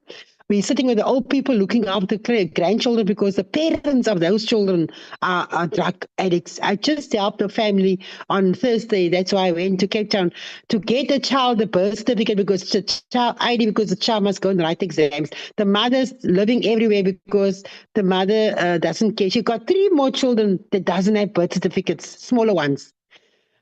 So we are sitting with this thing where parents don't care anymore because there is no other way, and because there's no rehab center to assist these people, that is why we're still in the crisis. But we need to have something that is going to assist us. Sanka, I know Sanka when I was a child, but it was only for alcohol abuse.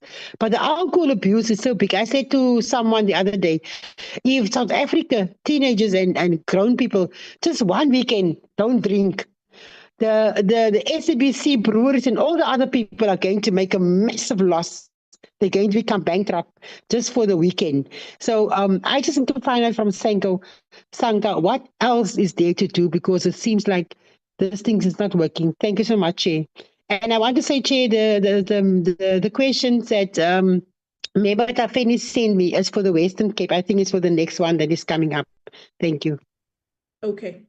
I see that Honorable Abrams is back. Do you want to go through your questions? We had already emailed them to Sanka.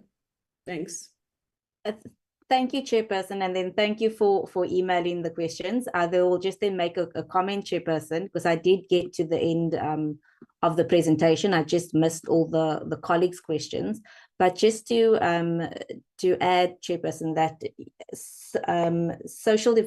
these issues that are being raised, it does look like we also need presentations from the law enforcement SAPs, because as we know, the NGOs are not law enforcement agencies to be going out and to be, arresting criminals and shutting down drug houses.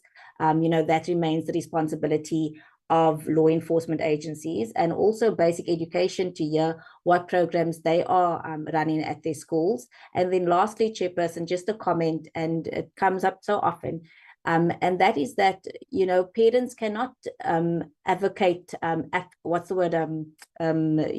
parents cannot be released of their parental responsibilities, and government can never replace and take over the role of parents. And we do need parents to join the NGOs and to join social development in this walk to look after their children, Chairperson. So I will thank you again for sharing my questions, and apologies that I had to leave.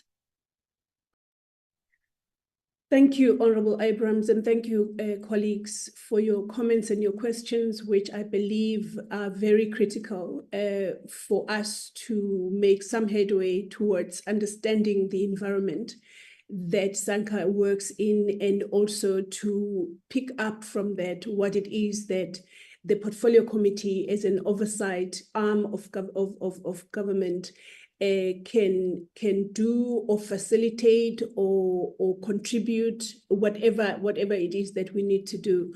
But I will hand over back to Sanka for comments. I see that the time is now against you, because from the number of questions that I heard, although most of the stuff was just comments that you might just want to acknowledge, but I would like to hand over to you and say that you have until 11 o'clock when the Western Cape Provincial Substance Abuse Forum needs to come to the platform to present. Thank you so much again for your presentation. Thank you so much for all the questions. We really appreciate that, and it makes us also review ourselves and see where we are as an organization. So I want to acknowledge all the comments as well. It's very important, and thank you for them. So first of all, yes, we are a non-profit organization. We have our registration as an NPO, and then all our members are also non-profit organizations as well, or they are NPCs as well. So yes, that just to answer the one question that came up, are we an NPO? Yes, we are. We are reliant on funders to be able to do our work. So our main funder is still National Department of Social Work, as Department of Social Development, as well as Provincial Department of Social Development for our individual members. And then our other funders are corporate funders. So we work with SIOC CDT in the Northern Cape and in the Limpopo province to establish the 2 centers. Our other funder is DGMT through the Lesedi Solar Park Trust. That is our Northern Cape work that we are doing currently, and the research that we did there as well. And then our other funders are normally that would give donations. So we do have some of the liquor traders that do give their 1% that they are supposed by legislation to give to treatment facilities. They do give to our treatment facilities as well, but that is very seldom and it's not regulated. So you can get anything from 200 Rand to 500 Rand, it's not regulated at all. So it's really up that we don't get a lot of funding from them. And we also apply for other funding, for instance, bid documents. We are busy now that we've applied also for DGMT's new applications that's coming through. And just on the question of fundraising, yes, we do try and fundraise as an organization from national funders as well, going to different corporates, FNB, your banks, to try and see if they can assist us at all. But it's very difficult to fundraise for our field. We have a lot of challenges, I think, because of the lack of understanding that this is not self-inflicted. A lot of people feel this is still self-inflicted. They don't see it as an illness that needs to be treated in that manner. So yes, we have a fundraising strategy at the moment, which is being developed by a company called CCM Consulting. They are busy helping us put together a strategy that's going to assist us to sustain not only ourselves, but also our members. So I heard a lot of the questions around membership as well. There's not enough time to go through it, but anybody can become a SANCO member. They can apply to become a member of SANCO. There is a whole process that we ask them to complete. We have quite strict rules that we keep with. We must make sure they comply with the minimum norms and standards as per the Substance Abuse Act. They must be registered with DSD as well. So there's a number of criteria we look at. The benefits for our members is obviously that they are able to receive this ongoing development of programs, training, and also that they are receiving the funding in terms of the medical aid schemes. The medical aid schemes also doesn't always support us 100%. It's a very small percentage of our admissions that are medical aid patients. You know, most of our clients are still subsidized. So that is in terms of our funding. We can share the list, Madam Chair. Also from a governance point of view, I heard our first speaker ask about our EXCO, our governance. So the EXCO are members that's elected from our National Management Board. They are all volunteers in the NPO sector, so they all volunteer their services, and they are the chairpersons of the local boards of the NPOs, and there's an election process that elects the EXCO where underneath the national office then operates from. Then in terms of the cannabis issue, yes, there is a lot of work to be done there. People don't understand the difference between legalization of cannabis and versus the decriminalization of cannabis. So cannabis has been decriminalized, but not legalized. If it was legalized, it would have been a commodity like alcohol, which is sold. We can have tax revenue on them. Yes, so that is still our major problem, is that we do have regulations for the medicinal use of cannabis, but there's a gap. And people took that gap, and that's why I think one of the members spoke about, you know, having a shop that was selling very attractive looking cannabis products. That's all over the country. That is not regulated properly at this stage, you know. So although we've got regulations, the enforcement of it is not there to close down facilities like that. Even with the products for medicinal use, they haven't gone through all the regulations and processes. A lot of these products are not safe for the public to use because they still contain THC and not the medicinal part of it that is supposed to be used. So there's a lot of work to be done in terms of just the cannabis awareness, making people aware of that. Then moving to the screening at trauma units, I can't agree more. I feel that that is something that we need to focus on, is that ITTC is also here, Prof. Sebeku and his team. I see Warren Cornelius is also here. They are part of the Assist app that can really be rolled out in our facilities on a national level, where a lot of the screening for harmful use of substances can be already done at primary healthcare level. And that would mean that we need to capacitate and train a lot of our medical staff, nurses, doctors in this screening tools.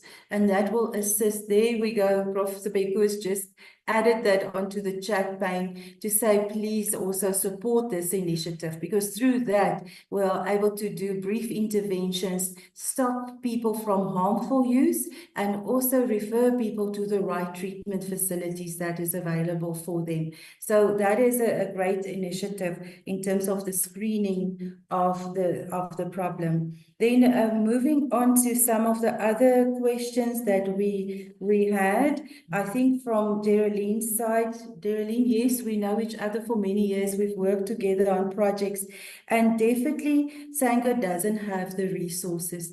We are really are struggling, especially in our rural areas where we have clinics. We don't have basic. We don't have water, running water. We've battled to deliver our services. We don't have vehicles. We don't, a lot of time, have internet, something like as simple as a computer. We don't have that at some of our centers. So yes, we are, in some of our centers, we're doing better than other of our centers, but the lack of resources is definitely an issue that we are seeing there. And I can't agree more in terms of training of medical staff, nurses. They are our frontline workers, so we need to also invest in them. Then in terms of for people that are incarcerated, yes, there are programs in prison. We years ago developed a program called Aghenang that is still running in most of our prisons as a treatment program. I didn't mention that here, but yes, there are intervention for that, and we do work closely also with them. We just did some training of their staff in two of the major ones in terms of understanding HUD, screening of the prison population when it comes to this. So yes, I think that is something that needs to be strengthened, is more work with people that are incarcerated, and especially awaiting trial. People that are awaiting trial, they definitely need assistance as well. Then just to talk about how many people are involved in the treatment data capturing, Sakendo does that. There's 90, as far as I know, they can correct me, but there's 90 registered treatment centers that provide statistics to Sakendo. So that is just to answer your question there, Geraldine. But if there are treatment programs that are not contributing to the national statistics, they do have some of their staff members that's willing to do some marketing training with organizations that want to contribute to the national data. So that will help us a great deal. Yes, and then just to talk about the 600 beds, we are, sorry, before we start there, the political influence.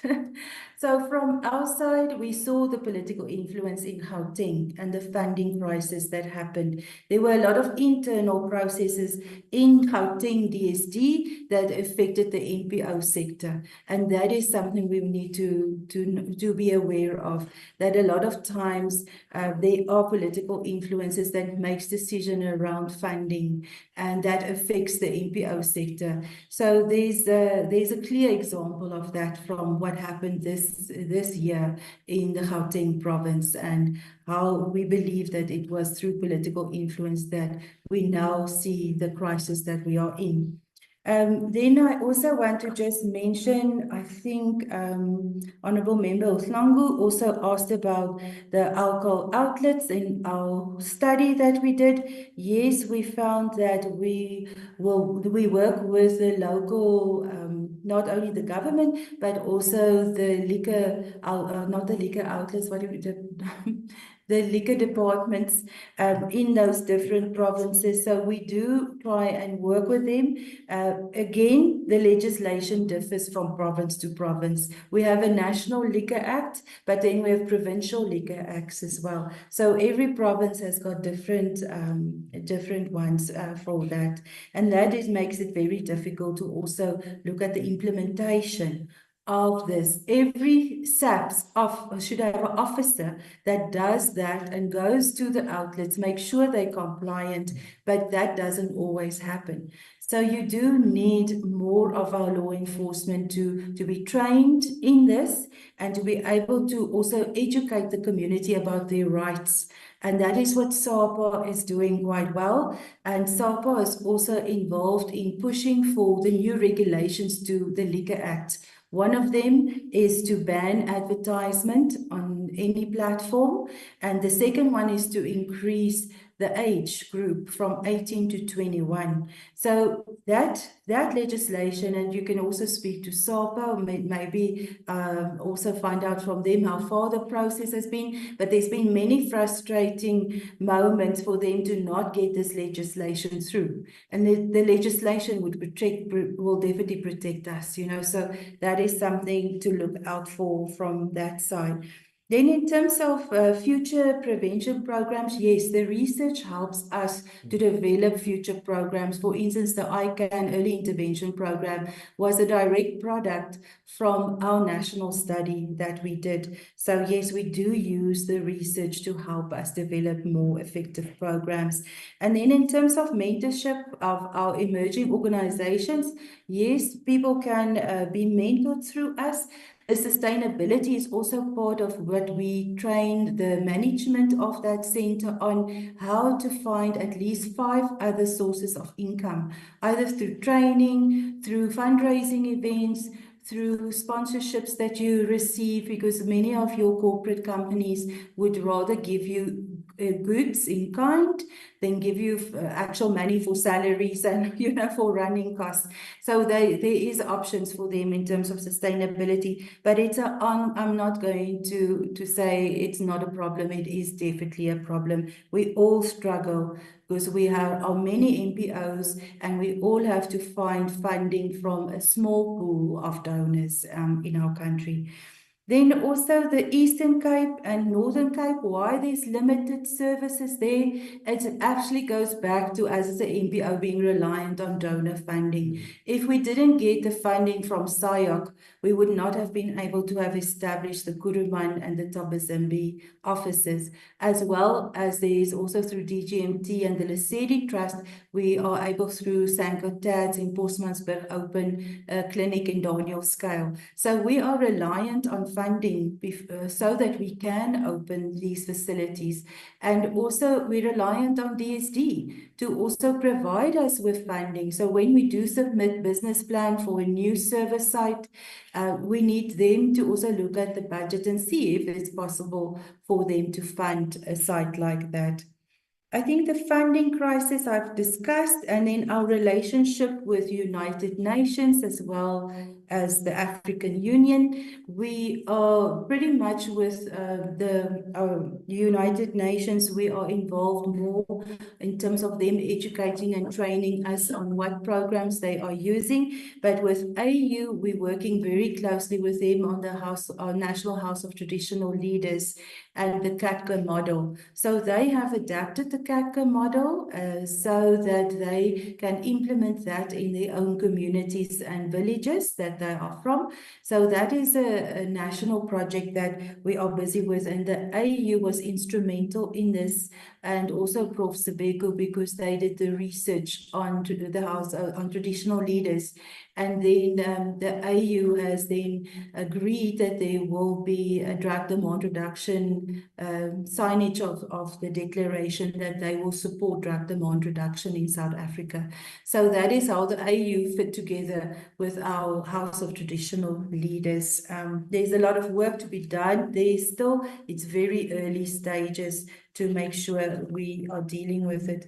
Then we had Honorable Makgatu that spoke about the multi-layered solutions and problems, and there's many more reasons and root causes. This was just some of them, and we must be mindful that in every community, that picture looks different, you know, so the root causes might be different from community to community.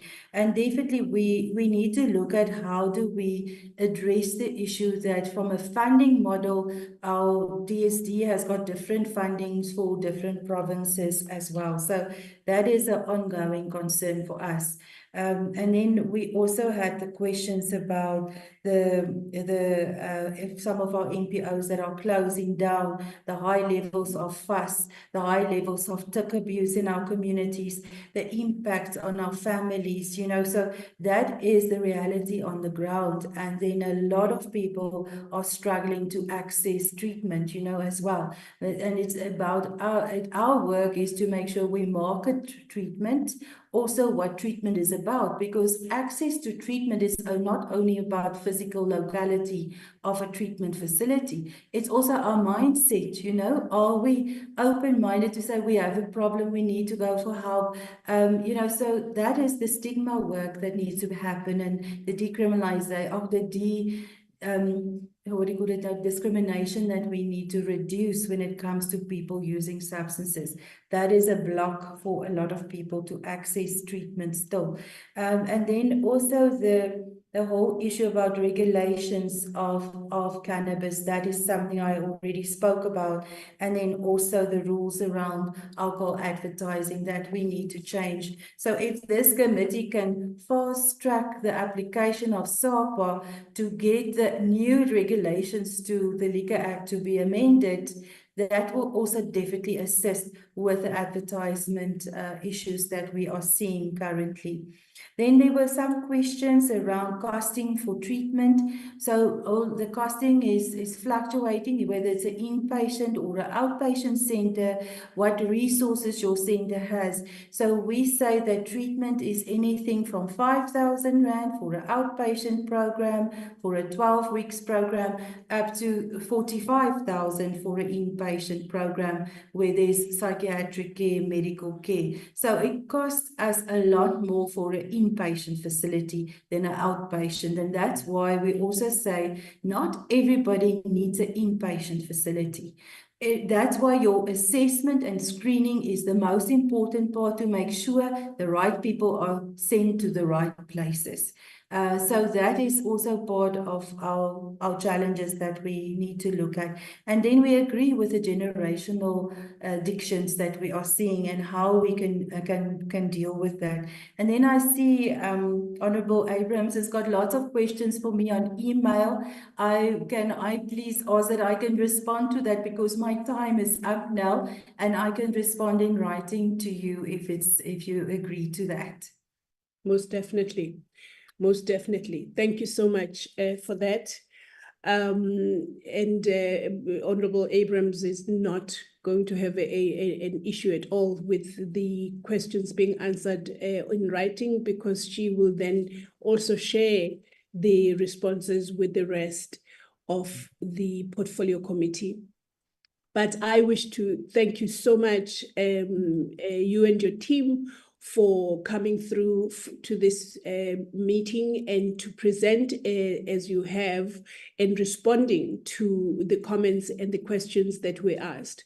I do know also that the fact that you have come and presented to us is opening a line of communication between the members of the honorable members of the portfolio committee and yourselves, so that if there's anything that you responded to and maybe did not exhaust it as a honorable member would have liked to, they can contact you, and then there can be that bilateral sort of engagement on issues. Because for us, we need to be in a position to exercise our oversight over the executive, so that the problems and the challenges that we are facing, such as this one that you came to present about, are alleviated and hopefully, as time goes on, eradicated. It is you need to accept our gratitude for you to have come through, and we thank you so much for the contribution you are making as an organization in the healing or in the contributing towards getting rid of the ills that are almost, getting an upper hand on our communities, especially our young people. So thank you so much. I do not know, you are free to stay with us so that you can listen to the presentation that is going to be done now, or if you want to be excused, that is entirely up to you, but we thank you so much.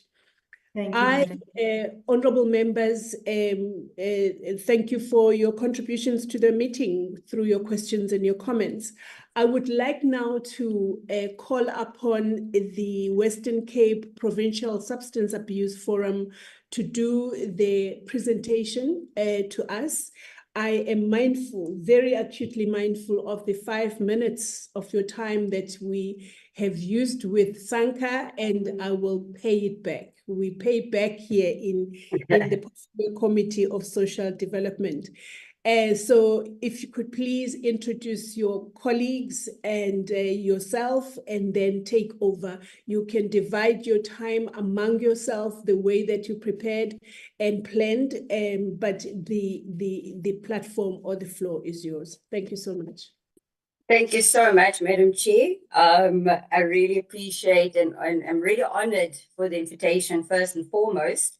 I think really it's unprecedented for us to actually be invited, because we know that the CDA always presents to Parliament, the overview of South Africa. So I just want to say thank you for the invitation. My name is Chantal Pepper. I work for Department of Social Development, Western Cape, but my portfolio and what I do on a daily basis, it is the chair of the Provincial Substance Abuse Forum, and every single province in the country has to establish a Provincial Substance Abuse Forum. But of course, Western Cape, we've literally started this process in 2011-12. I was a secretariat first and foremost, and then in my building up to my 8 years of before coming the chair, a lot of groundwork was done, but we also started understanding what roles and portfolios, including Department of Social Development, does, where the budget goes, who does the funding, what, and so forth. And that's why I'm so sorry I didn't realize that I was allowed to have a team, but I did forward the invitation to some of the colleagues that will be part of the presentation in terms of the highlights of the National Drug Master Plan. Because from my understanding, I'm supposed to give an overview of the 5 years. However, I did just include the annual report that was signed off now for 2023 and 2024, and where I could access the data like Sekendo and MRC that provided us with the overall 5 years of admissions to treatment. My colleague from MRC is here on the platform, Ms. Jody Lee Erasmus, as well as Professor Goodman. I invited Professor Goodman because he is, and his team is responsible for the assist, like Audrey mentioned. And then, of course, my ALDEC chair, one of them is also present, Mr. George Pedro. And then I think Mr. Warren Cornelius, he is the recovery focal point for Southern Africa, meaning all SADC countries, but he's based in Cape Town, and he's also part of Professor Goodman's team. If I missed anybody, oh yes, sorry, the most important person is Ms. Sonika Windvogel. She is from the Substance Abuse Program at DSD, our head office DSD. And in my presentation, I think I'm going to answer a lot of the questions that the honorable members raised. Because I think it's quite important for us to understand the different roles and responsibilities according to the Prevention and Treatment of Substance Abuse Act, as well as the National Drug Master Plan. So, Madam Chair, thank you so much. I'm going to start my presentation now, and I'm going to start the sharing of my documents.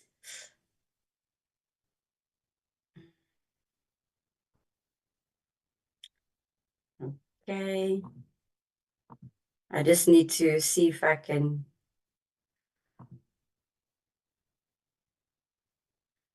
Can everybody see my presentation? There we go. We can indeed, thanks. Okay, thank you so much. All right, so I'm gonna have to go backtrack onto the, excuse me, I thought that Ms. Lindiwe was gonna do this, but I will start from the top. All right.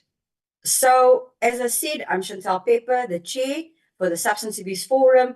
Again, legislative and policy mandates. I would just like to cover this because this is how I always cover and capacitate and get the buy-in from our mayors.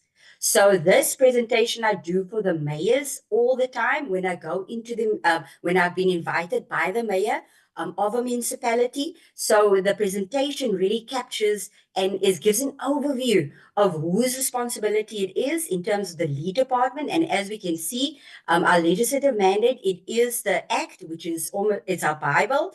And then, of course, the National Drug Master Plan. The leading departments is National Department of Social Development, as well as the Provincial Department of Social Development, where every MEC in every province has to establish the Provincial Substance Abuse Forum and appoint a provincial coordinator like myself to drive it from the department or the provincial forum side.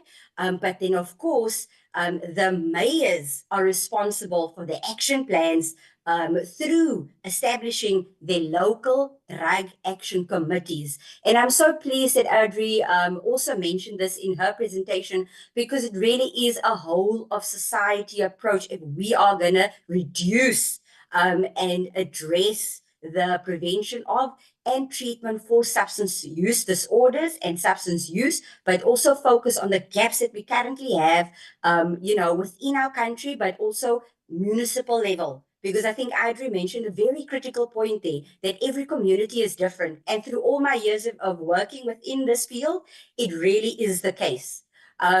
This is why prevalence studies are so key. And I'm so grateful that Audrey addressed that issue as well, because she highlighted that as a country, we need a prevalence data in terms of understanding what the problem is. But of course, provinces are very limited within their budget constraints, and therefore services are first and foremost the priority. Providing services, to the community is the first and foremost a responsibility of the mandate of a provincial department. So as you can see, those are our mandates and our legislative framework. And then we, of course, we will go into who is responsible for the Prevention for and Treatment of Substance Use Act, as well as the National Drug Master Plan. As you can see, National DSD and the Central Drug Authority, they get appointed by Parliament, and therefore they are responsible for the oversight of the National Drug Master Plan to ensure that all 9 provinces has a forum first and foremost, as well as the LDACs. But of course, we work together to understand what our challenges are on the ground. But the Act is clear. Chapter 10 of the Act, in our Act book, in Chapter 10, this is where the CDA, the Provincial Substance Use Forums, as well as the local drug action committees, Chapter 10 dictates what the CDA, the forums, as well as the LDACs do on the ground provincially, and therefore it's a bottom-up and a top-down approach, meeting everybody halfway. And this is how we start working together, because every national government department, like Correctional Service, Justice Department, as well as our provincial departments, like Economic Development, Cultural Affairs and Sport, Community and Safety, Law Enforcement, SAPS, they all sit also, national departments sit on the CDA, but then of course they've got offices within the provinces as well. And we are encouraged, we need to extend the invitation, we need to get them to come to the forums and be part of the forums, and their leadership needs to nominate them in terms of who needs to sit on these forums. And this is where our challenges really come from, with the lack of representation on our forums. And therefore, as you can see, a lot of the LDACs mimic that in terms of who needs to be part of their local drug action committees. And most of our correctional services, for example, SAPS, they are very active on the ground with our LDACs in terms of social crime prevention, their unit. Of course, supply reduction, that is a big gap in terms of what SAPS is doing. However, I'd like to put a side note there, because SAPS obviously can't tell us, like, in terms of what the operational plans are, in case, things get leaked and therefore they can't do their drug bus, for example. So I understand the supply reduction side, and I would recommend the committee to bring SAPS in terms of their overview of what their social crime prevention units do on the ground. They are very active. all ALDECs have got SAPS representatives on them, as well as the Provincial Substance Abuse Forum. Our dialogue really showed last year that SAPS Provincial is really serious about supporting the ALDECs. And they actually submitted their audit that they did previously now, I think 2 weeks ago or 3 weeks ago. SAPS Western Cape asked, SAPS asked the ALDECs in terms of who is representative from SAPS on those ALDECs. And therefore, as you can see, honorable members, it really is a whole society approach from CDA, DSD level, but of course we are the policy implementers. So I'm basically capacitate the mayors as well as the local drug action committees, as well as our provincial partners in Western Cape government. So again, Audrey, I'm so grateful for your presentation, because you really laid the lay of the land in terms of what our understanding is, the nature and the extent of substance use. And the ICD and the DSM-5 is literally the clinical, criteria that allows us to understand if, a client or a patient, that health calls it, we DSD calls our beneficiaries clients.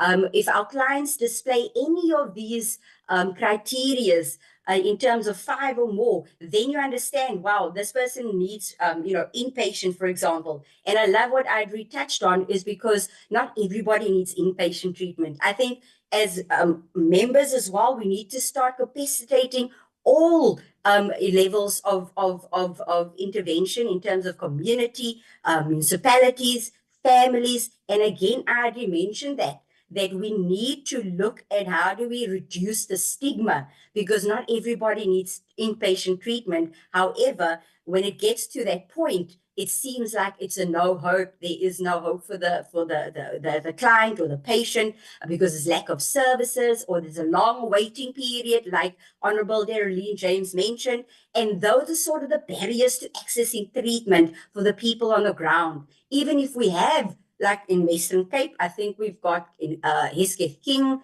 Ramot, Namakwa Treatment Center, Tuvlug. Those are funded NPO inpatient treatment centers. However, we've also got the private inpatient treatment centers that are also registered as PTY Limited, but that, of course, our beneficiaries is unable to access because of cost involved. And that's why the subsidized bed spaces in all our inpatient treatment centers are funded by DSD. And of course, they've got their medical clients as well. That also kind of helps to keep their inpatients afloat due to all the budget cuts as well. It's put really pressure on our NGOs and NPOs on the ground. And this is some of the criteria that we have to consider when we do an intake or screening, our assessment, our social workers at our local DSD offices, as well as our funded NPO partners. So what they do is they do the intake, they do the screening, and then they do the assessment and then referral. Either they do early intervention or community-based treatment, and I will go into more of that once we actually deal with this, the DSD funded NPOs, which plays a critical role in providing services to our communities and families on the ground. So as Audrey mentioned before, the UNODC drug report, the World Drug Report is clear.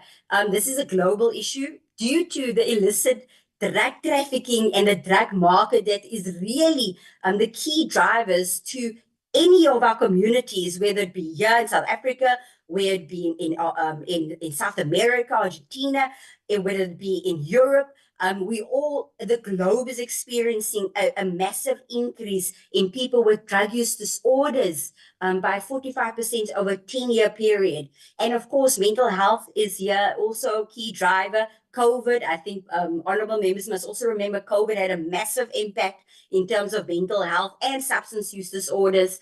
And unfortunately, South Africa and Western Cape is no different. you know, due to our social and economic disparities, you know, from the legacies of the past, you know, apartheid and colonialism and slavery, the DOP system, all of these things contribute to where we are now as a country. But we also need to understand at each level of a municipal level, City of Cape Town is completely different, let's say, to George or to Mossel Bay, because this is the metropolitan. However, when you go into the rural areas, you work with the rural municipalities, the B municipalities as they are known, you will soon discover that their needs and challenges are completely different from what we are experiencing, for example, in the Cape Flats in Cape Town. However, certain pockets like Worcester has got an increase of gang activity as well over the years. And this also speaks to why Western Cape government is now spearheading and implementing the safety plan. And that is really came from our Premier's department as well as community and safety. So if all the departments' mandates are fulfilled, it makes the substance use, you know, disorders or the environments that we have to, you know, implement these interventions a lot more easier. So what I mean by that is we need to create, in the absence of protective factors or in the presence of risk factors like organized crime, you know, gangsters that are just, you know, here in the Cape Flats, for example, hotspot areas, as well as Kalicha. You know, the risk factors are really a lot. And how do you decrease these risk factors? By increasing protective factors. And this again highlights a whole of society approach. DSD cannot do this alone. And I love what Honorable Member Alexandra Abrams said earlier. The families are also key in recovery. As Mr. Warren Cornelius from of the recovery movement here based in Cape Town will contest to that. You know, at the end of the day, it is about how you recover and what is the environment, what is put in place. And this speaks to protective factors, meaning inclusive environments where our people can actually recover. Why? Because when you go into the inpatient treatment center, you're in a bubble, you really learn the tools of how to actually you know, address your substance use. But when you go back to the family, the community, the same place that you come from, what are the chances of them recovering? Again, this is why the relapse rate is so high within our families and communities. All right, so now I'm going to speak a little bit about the prevalence. Also, I think, sorry, if Ms. Yolande Andrews is here, sorry I missed you, colleague. I got this information from the COSA Global Fund Program, people who inject drugs and use drugs, as well as Secondary data as well in December 2023. Now, these organizations and MRC, for example, they've got amazing data that anybody can access. And literally Google it and you type in SMRC Secendo and you will receive or you'll see all of this data that I'll be presenting. And thank you, MRC Secendo, for actually assisting me in this because I actually asked you for the 5 years and I know you do it yearly. So thank you, Jody, for really assisting me in breaking this down, as well as Yolande Andrews. So according to the harm reduction theory, or well, what the prevalence of people who inject and use drugs, you know, the estimated number, as we can say, because there's a lack of prevalence studies within the country, we can estimate that there's about 82,500 people who inject drugs, which is heroin. And then what that means is that, you know, when people use and they use the same needles, that is an increased risk of actually spreading HIV or hepatitis C when they share the needles. So let us be clear, it's not encouraging people to, when you provide clean needles coupled with psychosocial and medical support, like getting tested for TB or HIV or whatever the case may be. And our Yolande, if she is in the room, she can explain more because it's a very specialized intervention, this. And as you can see, the prevalence of HIV amongst people who inject drugs is 21%. And then, of course, hepatitis C is 83%, which is very concerning. And that's why harm reduction services really need to be implemented, because this is scientific and it's part of continuum of care. We need to meet the clients or beneficiaries or patients where they are.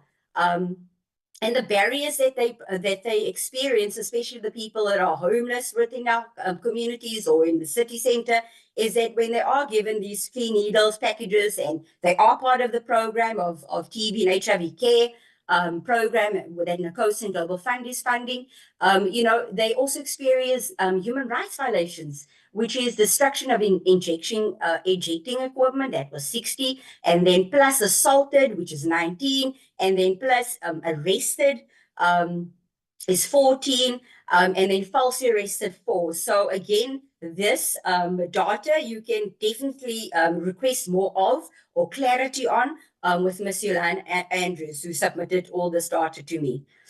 Then we move on to the prevalence of FASD. I'm so grateful that Audrey again pointed this critical, you know, it's almost like we are the number one in terms of the global FASD rate is -1%. So alcohol use is the 3rd leading risk factor for death and disability in South Africa. And the estimated South African national FASD rate is 11%. Some you can see here. I also would like to thank Dr. Yaku Low from FAR. I did invite him, but he's unfortunately in the field being in the field, so he can't access now in this important engagement. And as you can see there, they've broken it up in municipalities in the provinces where they work. And as you can see, Western Cape, it's quite high as well. They've been currently working in Prince Albert and the West Coast. So this data reflects in Saldanha Bay Municipality, Witzenberg and Prince Albert and Drakenstein and Bergrivier Municipality. So again, it's all the Cape Winelands, more or less, areas, whereas Prince Albert is obviously in central Karoo, and then Saldanha Bay is on the West Coast, and Witzenberg is also in the Cape Winelands area, and Ceres, those areas. Which obviously alcohol use disorders is very high regardless, but the FASD rate is also, you know, very high. So it's not something South Africa can be proud of. You know, at the end of the day, this is a preventative disease. And it's like I said, once, you know, child is FASD, depending on the spectrum, because it's a spectrum, it's not a syndrome is one of the 4 in terms of the spectrum. But again, Dr. Yaku Low and Dr. Liana Olivier, they are doing amazing work across the country. I'll go into more of these services just now. And again, they really do evidence-based prevention and intervention work. And then, yeah, so this is them. And then they also included some of the other areas that they're working with in South Africa. So that means you can actually have this, you can contact Dr. Yaku Low as well. All these municipalities you can see, Joburg is included, as well as the other Free State, Eastern Cape, Gauteng, and Northern Cape. So they've given us an overview of FASD in the country. Again, this is probably under report, like it's not a clear picture, but it's something that we can work with and really advocate and lobby for substance use disorders to be really on the forefront, you know, of our intervention and our social development portfolio committee. I really encourage the honorable members to reach out, especially if you have a constituency or know of colleagues within the Western Cape. Please, they're more than welcome to contact me with anything for case-related referrals or anything of the matter where things are not happening. Then, you know, I would be able to assist to see whether or not what services there are in terms of community-based treatment or prevention or aftercare. If there's nothing, then we can start something. The Western Cape treatment admissions data, again, this is from Sekendo. They are submitting all the data, and they actually, I think Audrey also mentioned them in terms of how they collate and gather the data. It's through our funded NPOs. So for instance, in the Western Cape, we have 38, I think. Ms. Sonika Windvogel will just confirm that later. But in this slide, it shows 2019 to 2023, meaning all of you can see here is alcohol, cat, methamphetamine is the highest primary substance of choice, as well as cannabis. And these are for the adult population. to the admissions. So this is admissions. Again, it's not prevalence. This is people going for treatment, and then they conduct, they answer a couple of questions, and then they also then collate this information with all our funded NPOs in terms of who accesses treatment and for what. So as you can see, alcohol has been quite stable. It's about 18 to 19%. Methamphetamine is also 2020, there was an increase, and now there's a decrease, it seems. But again, this is not prevalence. It's admissions to treatment. So a lot of the clients would have polysubstance use, meaning they have alcohol, they'll have methamphetamine, they have cannabis. They don't just use one drug. There might be heroin. They might be using heroin, injecting heroin, but now apparently the clients are also starting to inject TIC and crack cocaine. That's information I received from NACOSA, Masilan. And those are sort of issues that we need to identify and also understand, through the prevalence studies as to the polysubstance use.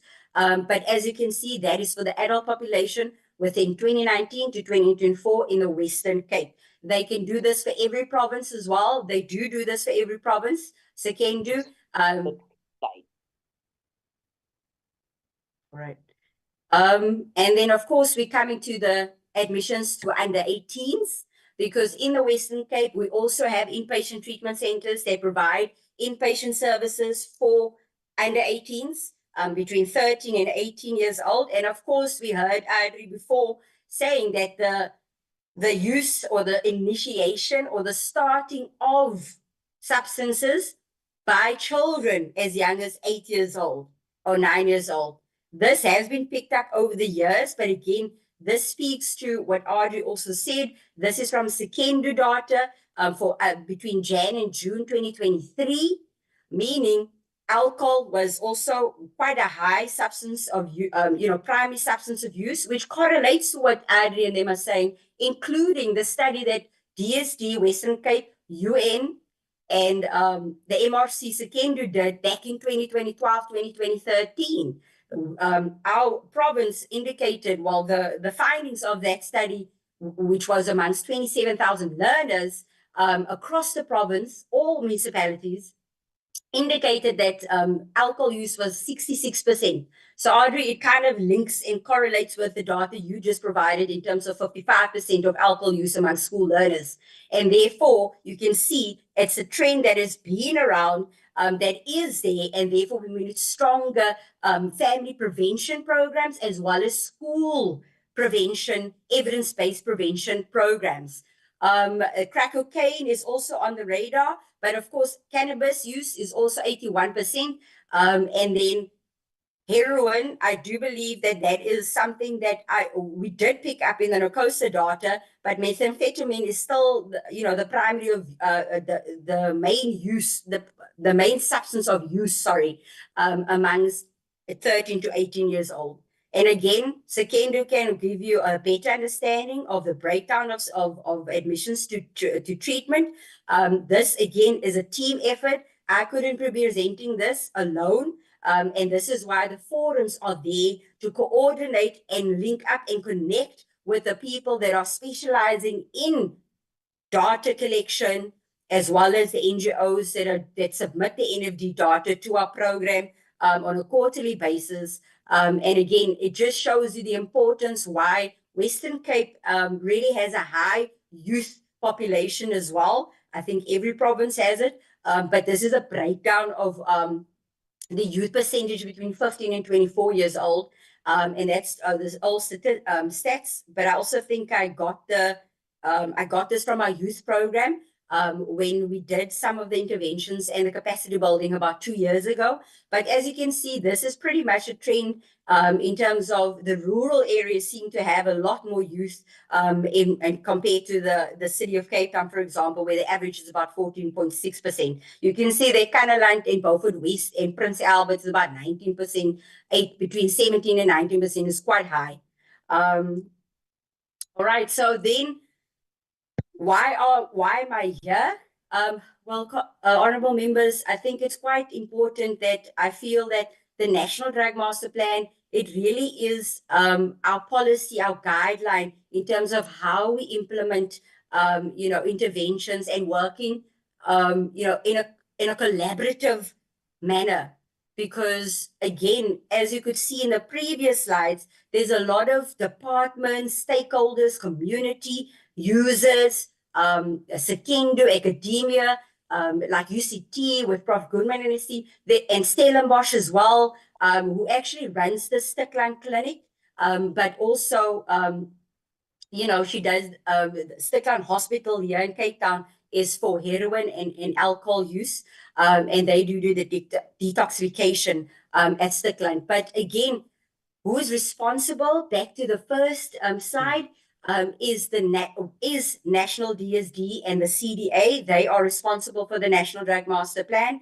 Then we as provinces have to implement the National Drug Master Plan within our local settings. And this is where Western Cape DSD back, I think a decade ago, decided that within the substance abuse program, the Substance Abuse Forum, we all sit together, but we have different roles and responsibilities, meaning the Western Cape Department of Social Development, Substance Abuse Program, they have got a team, they've got a program manager, and they've got a team of social work policy developers who registers our NPOs and our PQI limiteds, the private facilities. They also do the funding of the NPOs within the province, and then they do the monitoring and evaluation of the programs that are being implemented through our NPO partners.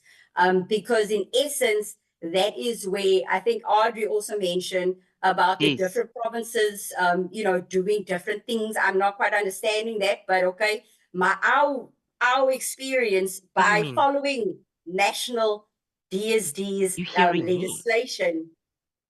Sorry, I think there's someone that is. You connected to my one there. Can we please mute ourselves, colleagues on the platform, so that the presenter can have some space to present, please? Thank you so much, Madam Chair. All right, so then back to DSD. And the reason why we all have to implement the minimum norms and standards of treatment, as well as, so community-based services, inpatient treatment, as well as halfway houses. So back in 2014, what did myself and the program did? We developed a registration toolkit for each service, let it be community-based interventions, and then also the inpatient treatment, as well as the halfway houses. Now, I would like to make a side comment here, because I know Honorable Darlene James also said about the halfway houses, is the fact that halfway houses, we register them, but we don't have funding. We don't fund them.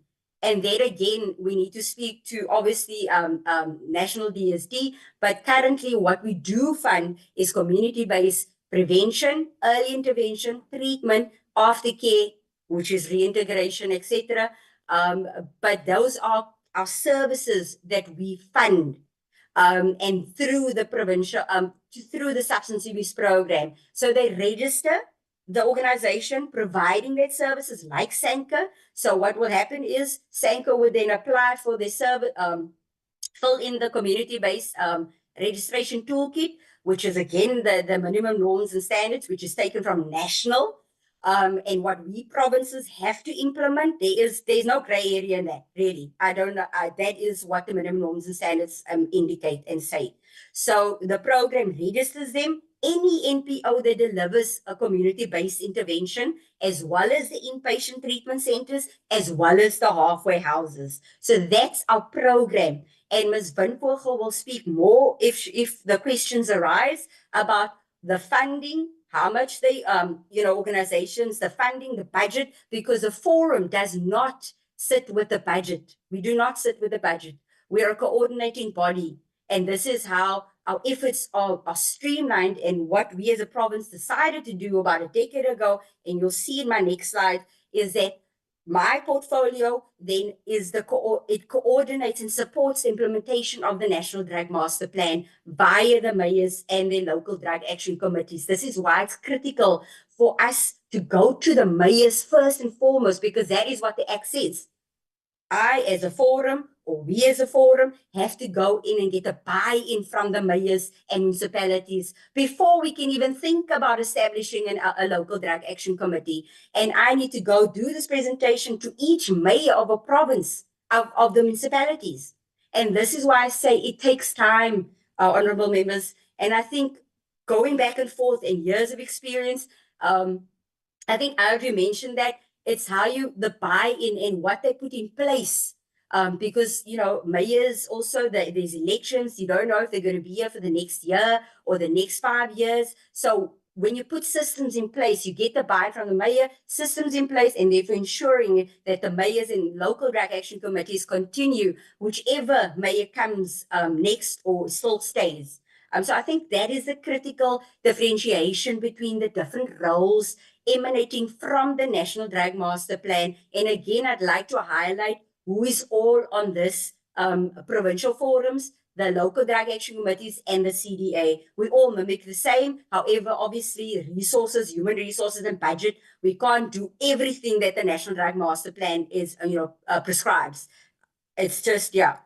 So the National Drug Master Plan in 7 goals, 2013 to 2017 had 3 goals. So I really would like to encourage honorable members in this portfolio committee, because it's now the time for the review of the National Drug Master Plan, meaning we now have an opportunity to really see and understand, why was this particular National Drug Master Plan so difficult to implement across the board, whether it be us in our province or, Northwest or Limpopo or Mpumalanga.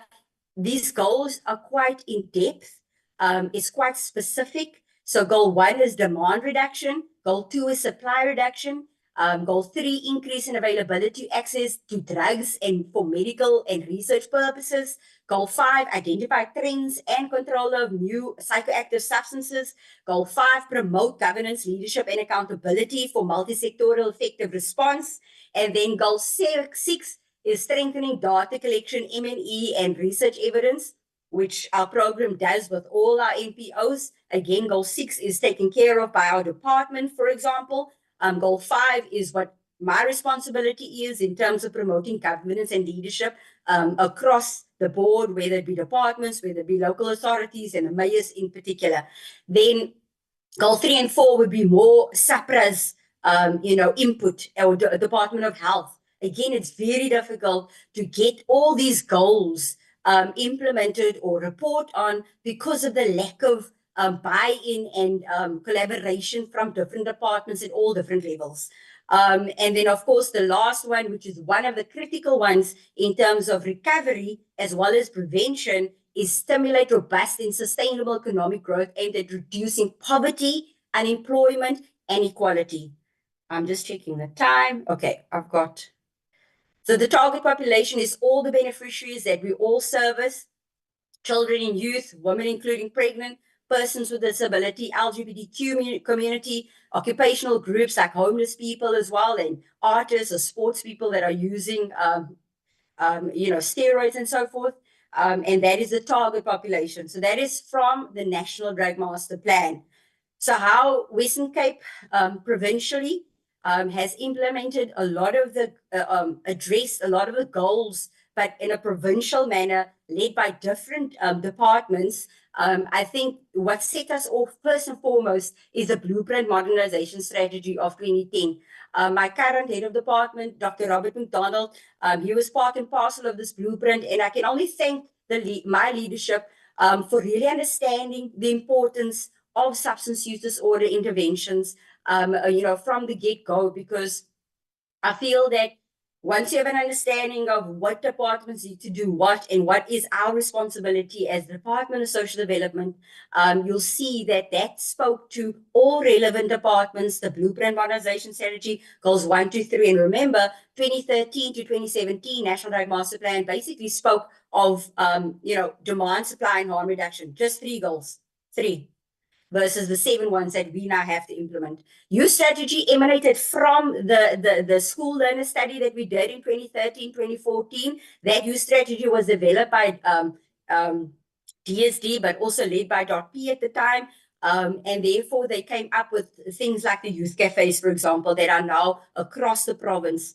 Alcohol harms reduction game changer and white paper. I was part of the policy group. It took us 2 years to develop that white paper while still doing the work on the ground in 3 hotspot areas. Paul was the one, Kalicho was the other one, and I think Metro South was the other one. We did pilots in terms of alcohol's game changer, and then we also did the white paper under the leadership of Premier Helen Zille at the time, as well as Dr. Lauren Plasky. We then came up with the harms reduction white paper of 2017, and a lot of things have emanated from that, including the safety plan, the implementation, of the GBV plan that came now from 2020 to 2024, and the provincial drug master plan as well. So as you can see, there are plans provincially in place to strengthen the national drug masters, the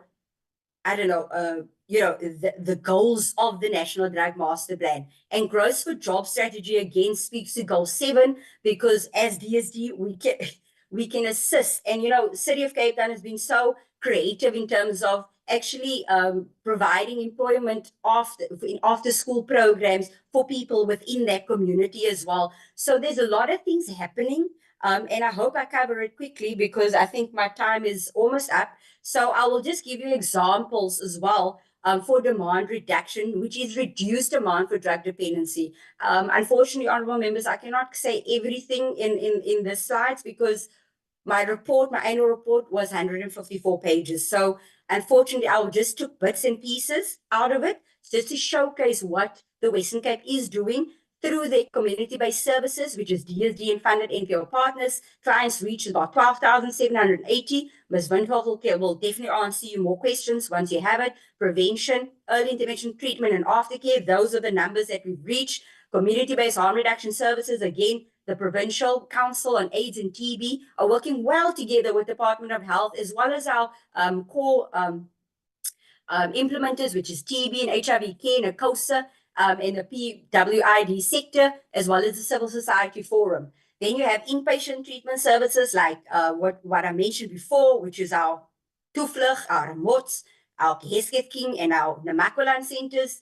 And then Stickland does the detoxification, like I mentioned before, for heroin patients and alcohol patients. And then capacity building and awareness campaigns. I really want to highlight how our local government department also, what they do, and this is what they submitted to me, is that they human trafficking sessions with community members as well as law enforcement and working well with SALGA. SALGA is a very critical role play as well, honorable members, in driving. If it wasn't for SALGA, I don't think we would have been able to host the provincial dialogue a year ago, because SALGA provides the support, the technical support, where I go present, and I really encourage and advocate for the mayors and the MMs and the deputy mayors to really buy into the whole local drug action concept, which is the whole of society approach. Capacity building, I'd like to thank National Department of Social Development as well, the UNODC Colombo Plan, Prof. Goodman and his team, ITTC, they do amazing capacity building workshops, which is the expert in MI, and he can speak more to you as well if any questions arise from that. Evidence-based preventions, what does that mean? There's currently a global movement of prevention called the Oviedo Declaration, which emanates from Mr. Oriel. I think he's also on the line now. But prevention has really become key in terms of reducing substance use disorders within our community. And I think globally, as you see the increase in substance use, the more prevention work needs to be done. And the Oviedo Declaration is that with the United Nations, they would like to have they have a lot of countries in terms of getting membership similar to SANCA, but then they advocate and they capacitate and they really try to understand the importance of evidence-based prevention programs. So there you have City of Cape Town, who is a Strengthening Families program. You have outpatient treatment as well, the Matrix Clinic, as well as social media campaign from the City of Cape Town. As you can see, social media is a great platform to reach, to raise awareness. And City of Cape Town can give you a breakdown in terms of how they did it, how many people were reached, and what came from that. TWK Aldec, Theewaterskloof municipality also, you can see there, it's a whole of society approach. They continue to do awareness raising prevention workshops. And a fun fact here is that because TWK did a thorough action plan, they mapped their services, what is in the area, first and foremost, before they identified that there was a need for substance use treatment within Verliesdorp, for example. So what happened is they asked one of our funded organizations, BUL, who's based in Worcester. They said, please, can you expand your services to Verliesdorp? And what did BUL do? They applied for funding at our DSD substance abuse program, received the funding to expand their services in Verliesdorp. But again, I would like to highlight the whole of society approach where the municipalities don't have money for treatment and etc. So therefore, they look at DSD and they funded NPO partners. But what TWK did is they actually understood what their needs are by mapping, as well as Mossel Bay Aldec. And I'd like to give a shout out to Mossel Bay Aldec Sanka, because Sanka there and Mossel Bay Aldec did the same thing. They said, listen, you and George Sanka, please can you expand your services to Mossel Bay because we really have a need here. So that's how Sanka and Mossel Bay Aldec expanded their services based on the need of the municipality. Now, they're also fighting for an inpatient treatment center there because the Central Karoo and Garden Route is half of the province, and we know this, and we are really trying our best to provide or be able to get to that point where we can provide inpatient treatment center for that side of the province, because getting those clients to this side of the world, those are the barriers that we have to face on the ground. Then the goal, I think Audrey mentioned this, and this was again demand reduction. Where do environments for prevention programs interventions stem from? Again, back to the evidence-based prevention theory and also the etiology model. This is where our interventions take place, either at a micro level or a macro level, and both. So meaning the family, peers, schools, faith-based organizations, the workplace, we all need to actually provide intervention, capacity building, reducing the stigma, and making people understand that this is something that, it really is a whole of society approach, including the families. Again, like I mentioned, they are evidence-based prevention program that's across the country. As you can see, those are the stats that I highlighted at FASD. And this is the type of program that they have in place. Research before, when they go into a community, then develop the prevention program for that community's needs. And this is a comprehensive FASD approach. And you can see that in Western Cape, Eastern Cape, Northern Cape, and Free State. Then we also have school interventions. What is community-based treatment for school learners? I think I took this, the CDA visited Mudita as well. And I think National also visited FAR there last year. But Mudita and many of our other funded NPOs are also within the schools, like Hope House as well as Equilibrium. They're all based within the metro, but Mudita also spans to Stellenbosch and Macassar. And they are now in 14 schools, meaning they provide brief intervention and community-based treatment for school learners, so that if the school learners are suspended, for example, they still have to go back to school to attend this program, and they work very well with their families. Again, this is the community-based harm reduction services. I will skip this because we did cover it extensively within the first couple of slides. But again, we can also email this presentation to the honorable members, because the City of Cape Town, this data reflects from 2022 to 2024. And again, Ms. Yolande Andrews can go into more depth. I would really like to touch on the model that we've implemented. Again, this is Sarki Bartman, Center for Women and Children. This was taken from our previous former MSc, Ms. Shana Fernandez, during a site visit at the Sarki Bartman Center. And again, this is a great model, because globally, The Global Women's Network and ISAP surveyed about 800 healthcare professionals in 82 countries, and plus minus 82% reported offering mixed treatment programs. Therefore, 3 out of 10 treatment centers provide gender-based treatment specifically designed for women, because women barriers are very different from male barriers. And again, I would like to just continue, just short of time. And this is City of Cape Town Strengthening Families program. They've been doing it now for a couple of years. This is again to target the family in high-risk areas. It doesn't necessarily mean that the mother or the father has a problem. It just means that they live in high-risk areas. Therefore, they work with communities that are like in Kalicha, Philippi, Bella, Bonteheuwel. I mean, they do it across the City of Cape Town, basically. Then again, TWK, which has got the community partnerships. This is where you actually provide training, substance use disorder training, so that the people on the ground can understand how to do it. Now, again, the goal 2, supply reduction, it's a lot.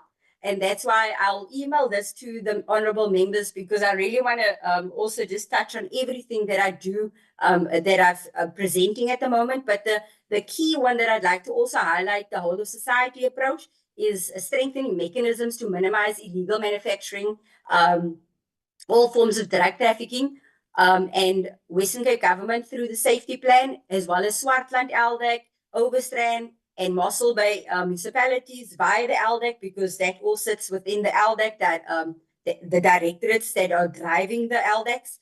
The SAPS and the K9 units and the rural safety units, they've made X amount of arrests. But again, it's working together with municipalities on the ground so that they can actually do the supply reduction initiatives together with the municipalities and their directors with the local SAPs on the ground. And then again, Cape Town has the anti-gang unit as well. And they also report to the LDAC. I'm so sorry, Ms. Pepper. I paid your time back and even given you more minutes just to wrap up. If you could please do that for us. Thanks. Okay, no problem. And yeah, I just want to highlight all the collaboration that happens behind the scenes that, you know, not everybody understands, because stakeholder engagement is our interventions. And our people on the ground need to be capacitated in terms of what is the current, you know, the models of treatment, intervention, MI, etc.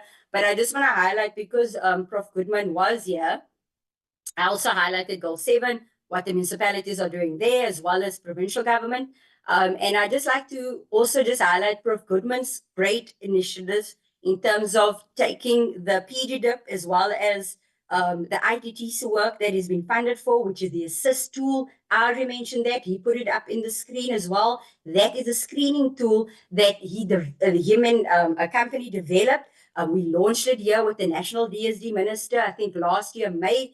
And again, it speaks to how we need to take, any person can use that app and screen either your son or your daughter or your uncle or yourself in terms of what, you know, if you need intervention, what type of intervention you need. That is the assist tool. WHO developed it, but Prof. Goodman has done an amazing, fantastic job to include resources that are locally based where you're at after you screen yourself. I think those are the sort of tools that any member, any community member can use. And, you know, it really will, it will kind of give us an understanding of what it is, you know, how you can reach for help as well, because the resources are on that app to tell you where to go. So this is the operation, a standard operation procedure of the implementation of the cycle. As you can see, it's 6 steps that I go through with each municipality, and each LDAC is at a different stage of this implementation cycle.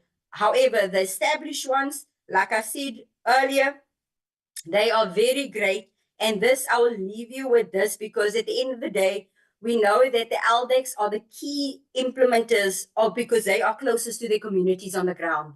Therefore, any of this opportunity that we have currently with the honorable members, I really see it as a capacity building, and also to understand that there is things happening, are things happening on the ground, but it's how you link up with that. And I would love if anybody, honorable member, would like to come and join in one of the LDAC meetings or initiatives, please message me here in the Western Cape, of course. As you can see, I started in 2012, now in 2014, and you can see the cycle and just like how difficult it is to always get the buy-in from all levels as well as the mayors. And lastly, I'd like to also share with you that if it wasn't for the LDACs that are able to do what they do and being established within this province, you can see there we've gone from 24 in 2019 to 38 organizations, CBOs that we funded as DSD. I cannot speak about this year's because that obviously doesn't cover yet. We haven't submitted our annual report. It's only next year. But then also Ramot, one of our inpatient treatment centers, they did a fantastic roadshow because of all the LDACs that were established. And if I can put a video up just to end off the slides in terms of where we are at in terms of the LDACs, that shows you how our funded NPO partners are working closely with the established LDACs in the province. And that is a provincial dialogue that the CDA, you see the chair there, we had 4 different sites. We had one Salga, Mossel Bay, George LDAC, and Neisner, TWK, Cape Agulhas LDACs, as well as Swartland LDAC. They all participated and they did it free of charge. There's no money here. They're using their resources. So again, honorable members, it's what we work together. There's not always budget, but how we work together, how we break down silos basically. I am so sorry to do this to you, but I really have to now stop you so that we can have time for engagements.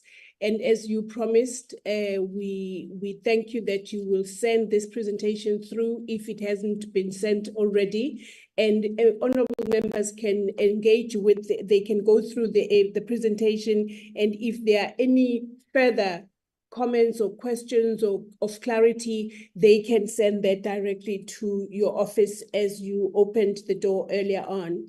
But I have to thank you so much for this presentation because it has shown us, while we were given a national picture earlier on by Sanka, this tells us what has to be done, what can be done at a provincial and to the local level of government, as you have so eloquently presented. I wish to thank you so much, Ms. Pepper, and apologize profusely for having had to cut you off. I think that what we need to do as Parliament or as the Portfolio Committee next is to ensure that we give our guests, presenters, the timeline within which they need to present so that we don't do what I so hate doing, having to cut you off in this manner. But thank you so much for your presentation. Thank you so much, Madam Chair. I would like to, just before I take the questions, to acknowledge, I think during the presentation, I did see, I would like to recognize honorable members, Reverend Gwabaza and Honorable Member Mjadu, whom I believe joined us during the course of the presentation. I would also like to take this opportunity to say to members, this is the time when you can engage with this presentation and by your questions and your comments. And I will take, if you just remove the presentation so that I can see the hands of the colleagues so that they can, if you could just please stay on the platform, Ms. Pepper, so that they can ask their questions to you. So members, please may I have your hands? If there are any, doesn't look like it.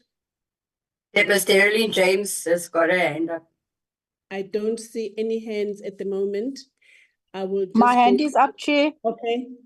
Honorable James, Honorable Murray, Honorable Abrams, Honorable Songo, Honorable, that shall be all for now, but I will start with Honorable James. Please go ahead, Honorable Member.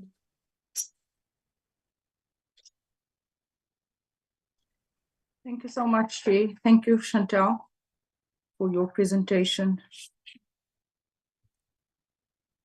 I want to ask, with Chantal being in the office of the MEC and serving as the chairperson of the Provincial Substance Abuse Forum, does that not compromise giving feedback to this committee on the true findings and efforts by the department? I ask this because I find that, again, a lot of the challenges in the Western Cape is not reflecting, and the dire situation in the Western Cape is not reflective of what is happening here. I know that, Chantal, you as a person and the department is doing a lot, but we are still not seeing that impacting our communities based on the reality on the ground in the Western Cape. The Western Cape for years on end has been the #1 hard-hit province when it comes to drug abuse and substance abuse. The Provincial Substance Abuse Forum, being the Western Cape, seems to be doing the most in terms of rolling out its programs and fulfilling its mandate as per obviously as per the Central Drug Authority and as per the Act. You are doing what you are meant to be doing, yet you remain the #1. So what can we say about the rest of us? No. I want to say to you, you mentioned earlier on that you get your data from 38 NGOs, right? Of these 38 NGOs in the Western Cape, looking at the state of the Western Cape, what is the total funded budget of these 38 NGOs that you are getting your data from? And what is the beneficiary reach of the 38 NGOs? Also, since you have most of your LDACs established in your municipalities, and again, I've heard your LDACs that are established in your more affluent areas in the Western Cape, the areas where there are problems, but they are not as hard hit as the many other areas and communities and municipalities.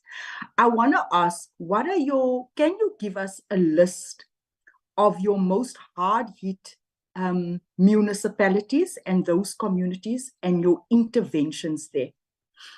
Your LDAC and your PSAF, are they funded, right? How does the funding work for all of these LDACs? Because when we want to see a true impact in our communities, we have to start funding these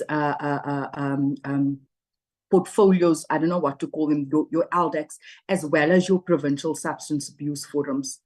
Do you have an APP for your local drug action committees as well, in alignment to that of the PSAF and the CDA?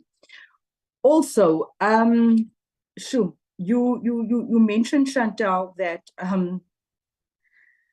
that SAPS is working in the Western Cape, is working really, really well with yourselves. Yet I serve in SAPS, and whenever I make mention of the Provincial Substance Abuse Forum and your LDACs, involving them in the many operations, there's not a satisfactory response. I think for now, Chair, I'm going to leave it there, but all I'm saying, I am pleased with the presentation and the efforts your efforts and the department, but it's not aligning to what we are seeing happening in the Western Cape, bearing in mind that the Western Cape is the most hard-hit province, and yet all the LDACs are established and you have a functional Provincial Substance Abuse Forum. Where are we missing it? Thank you.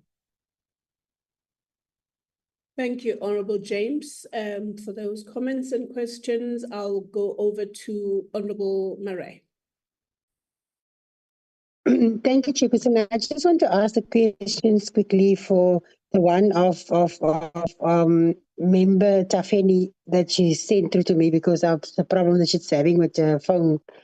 The first question is, what does the Western Cape Government provincial plan Master Plan 2022-24 entails a plan to achieve. Since we are drawing towards the end of 2024, has the mandate been achieved?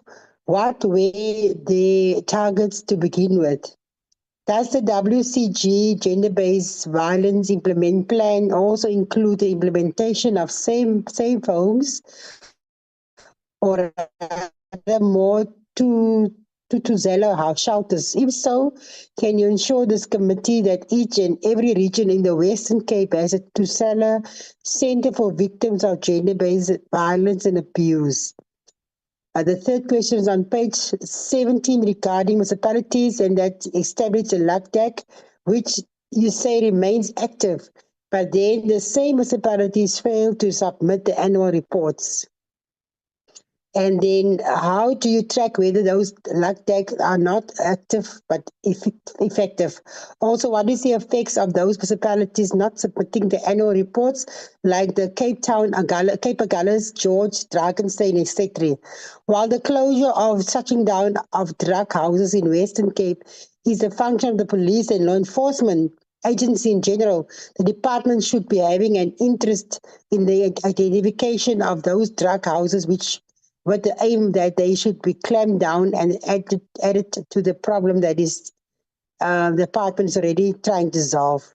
As a part of the whole society approach in the province to clamp down on the production, distribution, and circulation of drugs in the province, has the department at the very least tried to locate those drug houses working with victims and then report them to the law enforcement agency? So that is the questions that she was asking. And then the last one is just on slide 16, to say table 8, concerning comparison of appropriation of people who, proportions of people who use drugs, assessing needles and Shireen services. Where do the majority of these people reside? Do they come from stable homes in well-developed townships and suburbs, or informal settlement, or are they homeless? They would like to know their background in which they come from. Chairperson, that was the questions of Member Tafeni. I just want to ask myself, I would agree with my colleague firstly. Basically, I'm from the Western Cape and I see what is happening in the Western Cape. Every day on the Cape Flats, there's shootings, people are killed every day because of the drug area. They are fighting not because they are fighting because they are gangsters. They are fighting because they want the territory of that area. So I cannot go from my area to that area because I'm selling drugs. And the majority of the killings in the Western Cape is because of territory. And I hear what the presenter was saying. I want to say thank you for the presentation, but it is not enough. Because there is not enough drug houses within the Western Cape. The metro itself, there isn't enough drug houses. There's more expensive drug houses where the families cannot afford because the majority of them are unemployed and on social grant. So what are they doing about that thing? And if you look at Sarki Bartman, the house for women from gender-based violence, they are also struggling as an institution because there's a lot of shortcomings, because financially also they are getting what the government is giving them, but they're giving excellent services. And then the other thing is, the working of SAPS, they say they're having a very good relationships, but SAPS is not coming out when the shootings is happening. SAPS is too scared to go into some areas to go and address these issues. So people will lie on the floor dead after the shooting happened. SAPS will take the whole day before they will come to that thing. And I want to agree with my colleague again, is that what you are written on paper, what is written on paper and what has happened practically in Cape Town is a disaster, a big disaster. And our people cannot go on saying that they are doing something. It is not enough because it's a crisis in the Western Cape. Small children are using drugs, standing on the street corners, and we are saying that we are trying to implement something. You are doing an excellent job, but it is not enough. We need to come up with a plan and say exactly what it is that they're going to do. So that is my question, Chairperson, is that exactly what are the plans, the national plan, because it's not just Cape Town, it's Johannesburg, it's KZN, it's Bloemfontein even, where the drug abuse is becoming higher. And the thing of TIC that is produced into affluential areas. You will go there to these big houses, and they are meant because no one is going to go look there. That is where they are manufacturing these drugs. So we need to come up with a plan of how are we going to eradicate this thing, because for the past 3-4 weeks, every day in OR Tambo, young girls were arrested because they were drug mules. And these girls are unemployed. It is basically a way of trafficking these girls, and then also saying, look, you're going to go overseas for the first time, you're going to travel by plane. But in the meantime, these girls doesn't even know what is waiting for them when they get caught. So because of poverty, and people are being abused because of poverty and because they are unemployed, Chairperson. So we need to come up with a strategic plan of how we're going to do it. The Western Cape is having things in place, but it is not enough for Western Cape. Thank you, Chairperson. Thank you, Honorable Marais. I heard there that you also had your personal question was on at a national level. I will obviously, Ms. Pepper will answer for what she can answer on. But as you know, in our program, we do have the CDA coming through to present to us, and I believe some of these answers and solutions will come through in that presentation. I would like to hand over to Honorable Abrams. Thanks. Thank you very much, Chairperson, and let me appreciate the presentation, the very extensive presentation from the Western Cape Substance Abuse Forum, Chairperson. Chairperson, I will leave in your hands how we then find from the other provincial forums the state that their provinces are in a similar manner to what we've just heard from the Western Cape, because I do believe that, you know, this crisis of substance abuse, while prevalent here in the Western Cape, is also prevalent in provinces like Gauteng and across the country. So at some point, we do need to hear from the other provinces what their initiatives are, what is the capacity and the state of their local drug action committees, and you know, their setup going and so forth.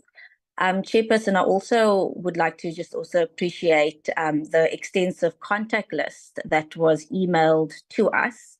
I'm always a member that asks for contact numbers and contact details, and never before have we received contact details of officials and so forth up front without asking, but also to find out, you know, how do we get this very important document that was shared, the SUD directory, which tells me that members can use in their constituencies to help, you know, educate and capacitate our constituents on where to go and how to look for assistance in other provinces. Perhaps we can get this via the CDA or the ADG. Then, Chairperson, I think we, and I'll maybe just speak for myself, I think maybe why it always seems that the presentations received does not reflect what we see on the ground in our constituencies while doing groundwork, and why there is this gap, because what we see on the ground is, you know, sharp increases of youth using drugs, and as the previous member says, children smoking, you know, dagga in their school uniforms. And then when we get to the presentations, the numbers just don't reflect that, and the work doesn't reflect that. And you know, the forums and the NGOs, they get their data from people walking through treatment centers. They can only get their stats and data from people doing that, if I understand it correctly. Which then says, Chairperson, there are a lot of individuals who are not accessing this treatment, be it inpatient or outpatient, and are not, you know, going onto this New Assist website that they've now shared with us. And then that becomes, you know, everybody's responsibility, that when we see individuals in our constituents that may need assistance, to take them by the hand and say, here is this SUD directory, this is where you can go and get help. And perhaps as the presenter said, you know, assist with the stigma attached to go in and get, you know, treatment. And Chairperson, I think we also need to be honest in the fact that some people don't want to get off drugs. You know, you will approach somebody and they're like, no, I'm fine. So you also have this category of people who do not want to get help. And then Chairperson, just on, I'd like to, where's this question? Then just on Chairperson, I know Sekendo did not present, but they sent their report.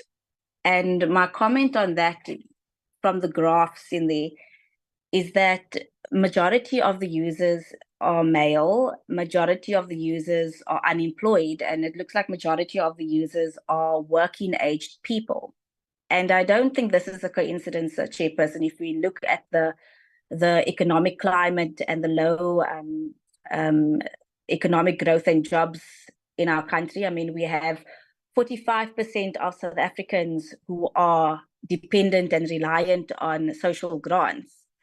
And nothing will give an individual more independence and dignity than work and gainful employment. And nothing will give an individual more sense of pride than that they can provide for their family. So I do think, Chairperson, everything that we do, including substance abuse, that the link to economic growth and jobs need to be a priority.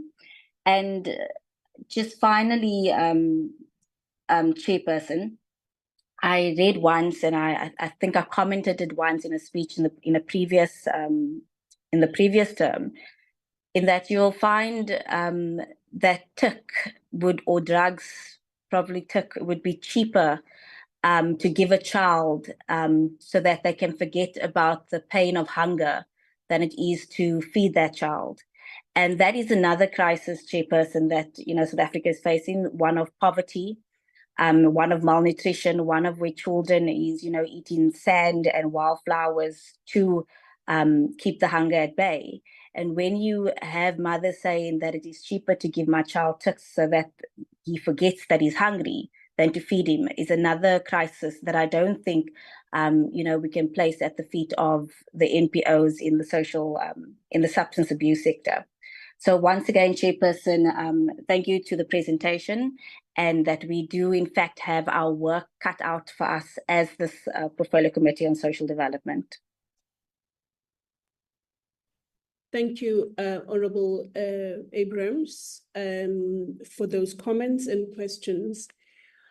I will now hand over to Honourable Mhlongo. Over to you, Honourable Member. Thank you very much, Chair. Chair, while I listened to the presentation, I thought probably I'm in a different Western Cape, because like members have said, Chair, what is presented and what is really happening in Western Cape is different. Western Cape is province number 1 when it comes to substance abuse. And with what is being presented and the work that is said to be done in the province, why is it that the situation becomes worse every day instead of becoming better every day? Because now all this was presented to us. If indeed this is happening, why are things becoming better? What should we look into that is not done right? 2, another thing we should look at, probably now I'm answering myself, the issue of unemployment. Most young people are unemployed. Job creation is really needed, because young people are unemployed and the only thing or only way they find now is going to substance abuse because they feel better.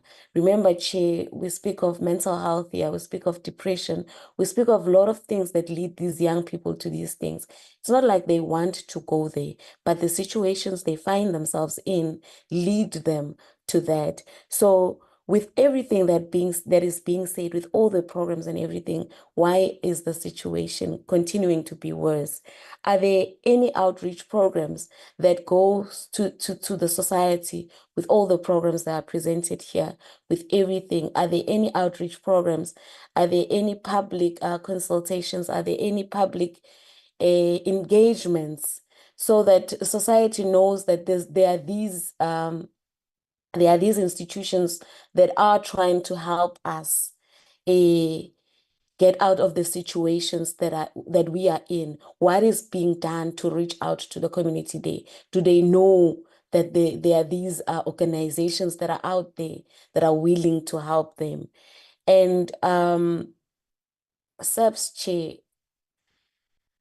it's the issue of SAPS. I'd rather say nothing about SAPS because I really do not, when it comes to the Western Cape and fighting this, I really do not see them doing much, Chair. I'm not saying they are not doing it, but they're not doing it enough. Because like I'm saying, Chair, when I listened to the presentation, I thought I'm in another Western Cape, not the Western Cape that I'm in, because here in the Western Cape, you don't even need to go anywhere to say something. Just out of your house, walk down the line, you see people that are drowned in substance abuse.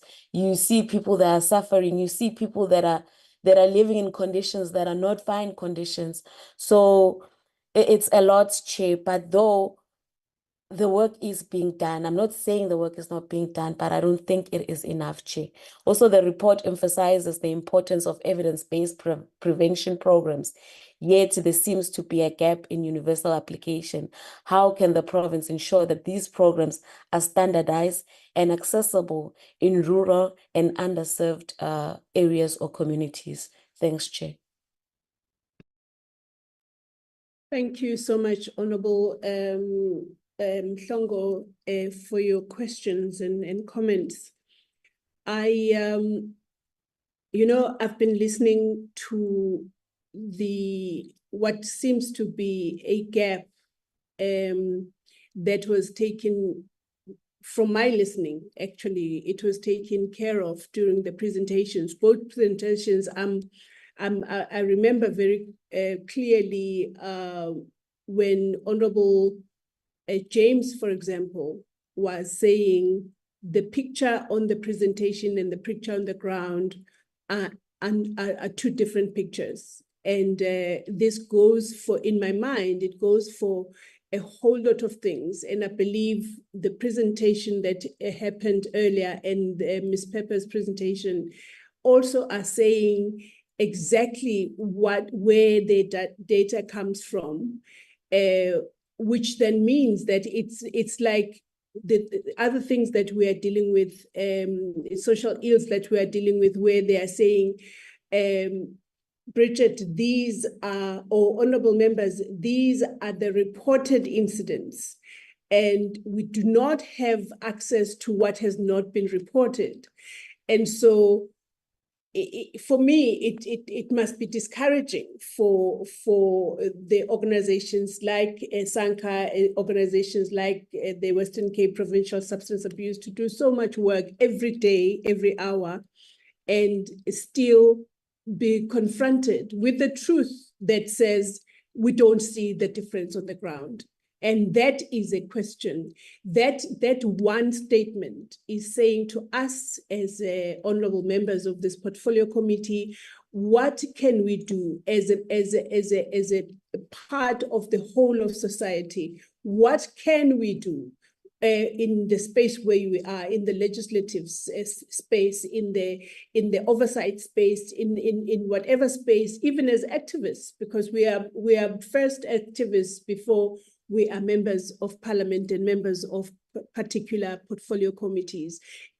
For me, this calls for, it's a call for all of us to respond to say, what can we all do to make sure that the hard, tireless work that is being done matches what the honorable members have clearly and very rightly said they are seeing in reality. And this of course, the Western Cape is number one in substance abuse, and all the other provinces are catching up, which is sad, to this. And what can be done? What can we all do in this platform and beyond? to make sure that the hard work that is being done, the resources that are being poured into this work are actually yielding the results we would all be proud to see.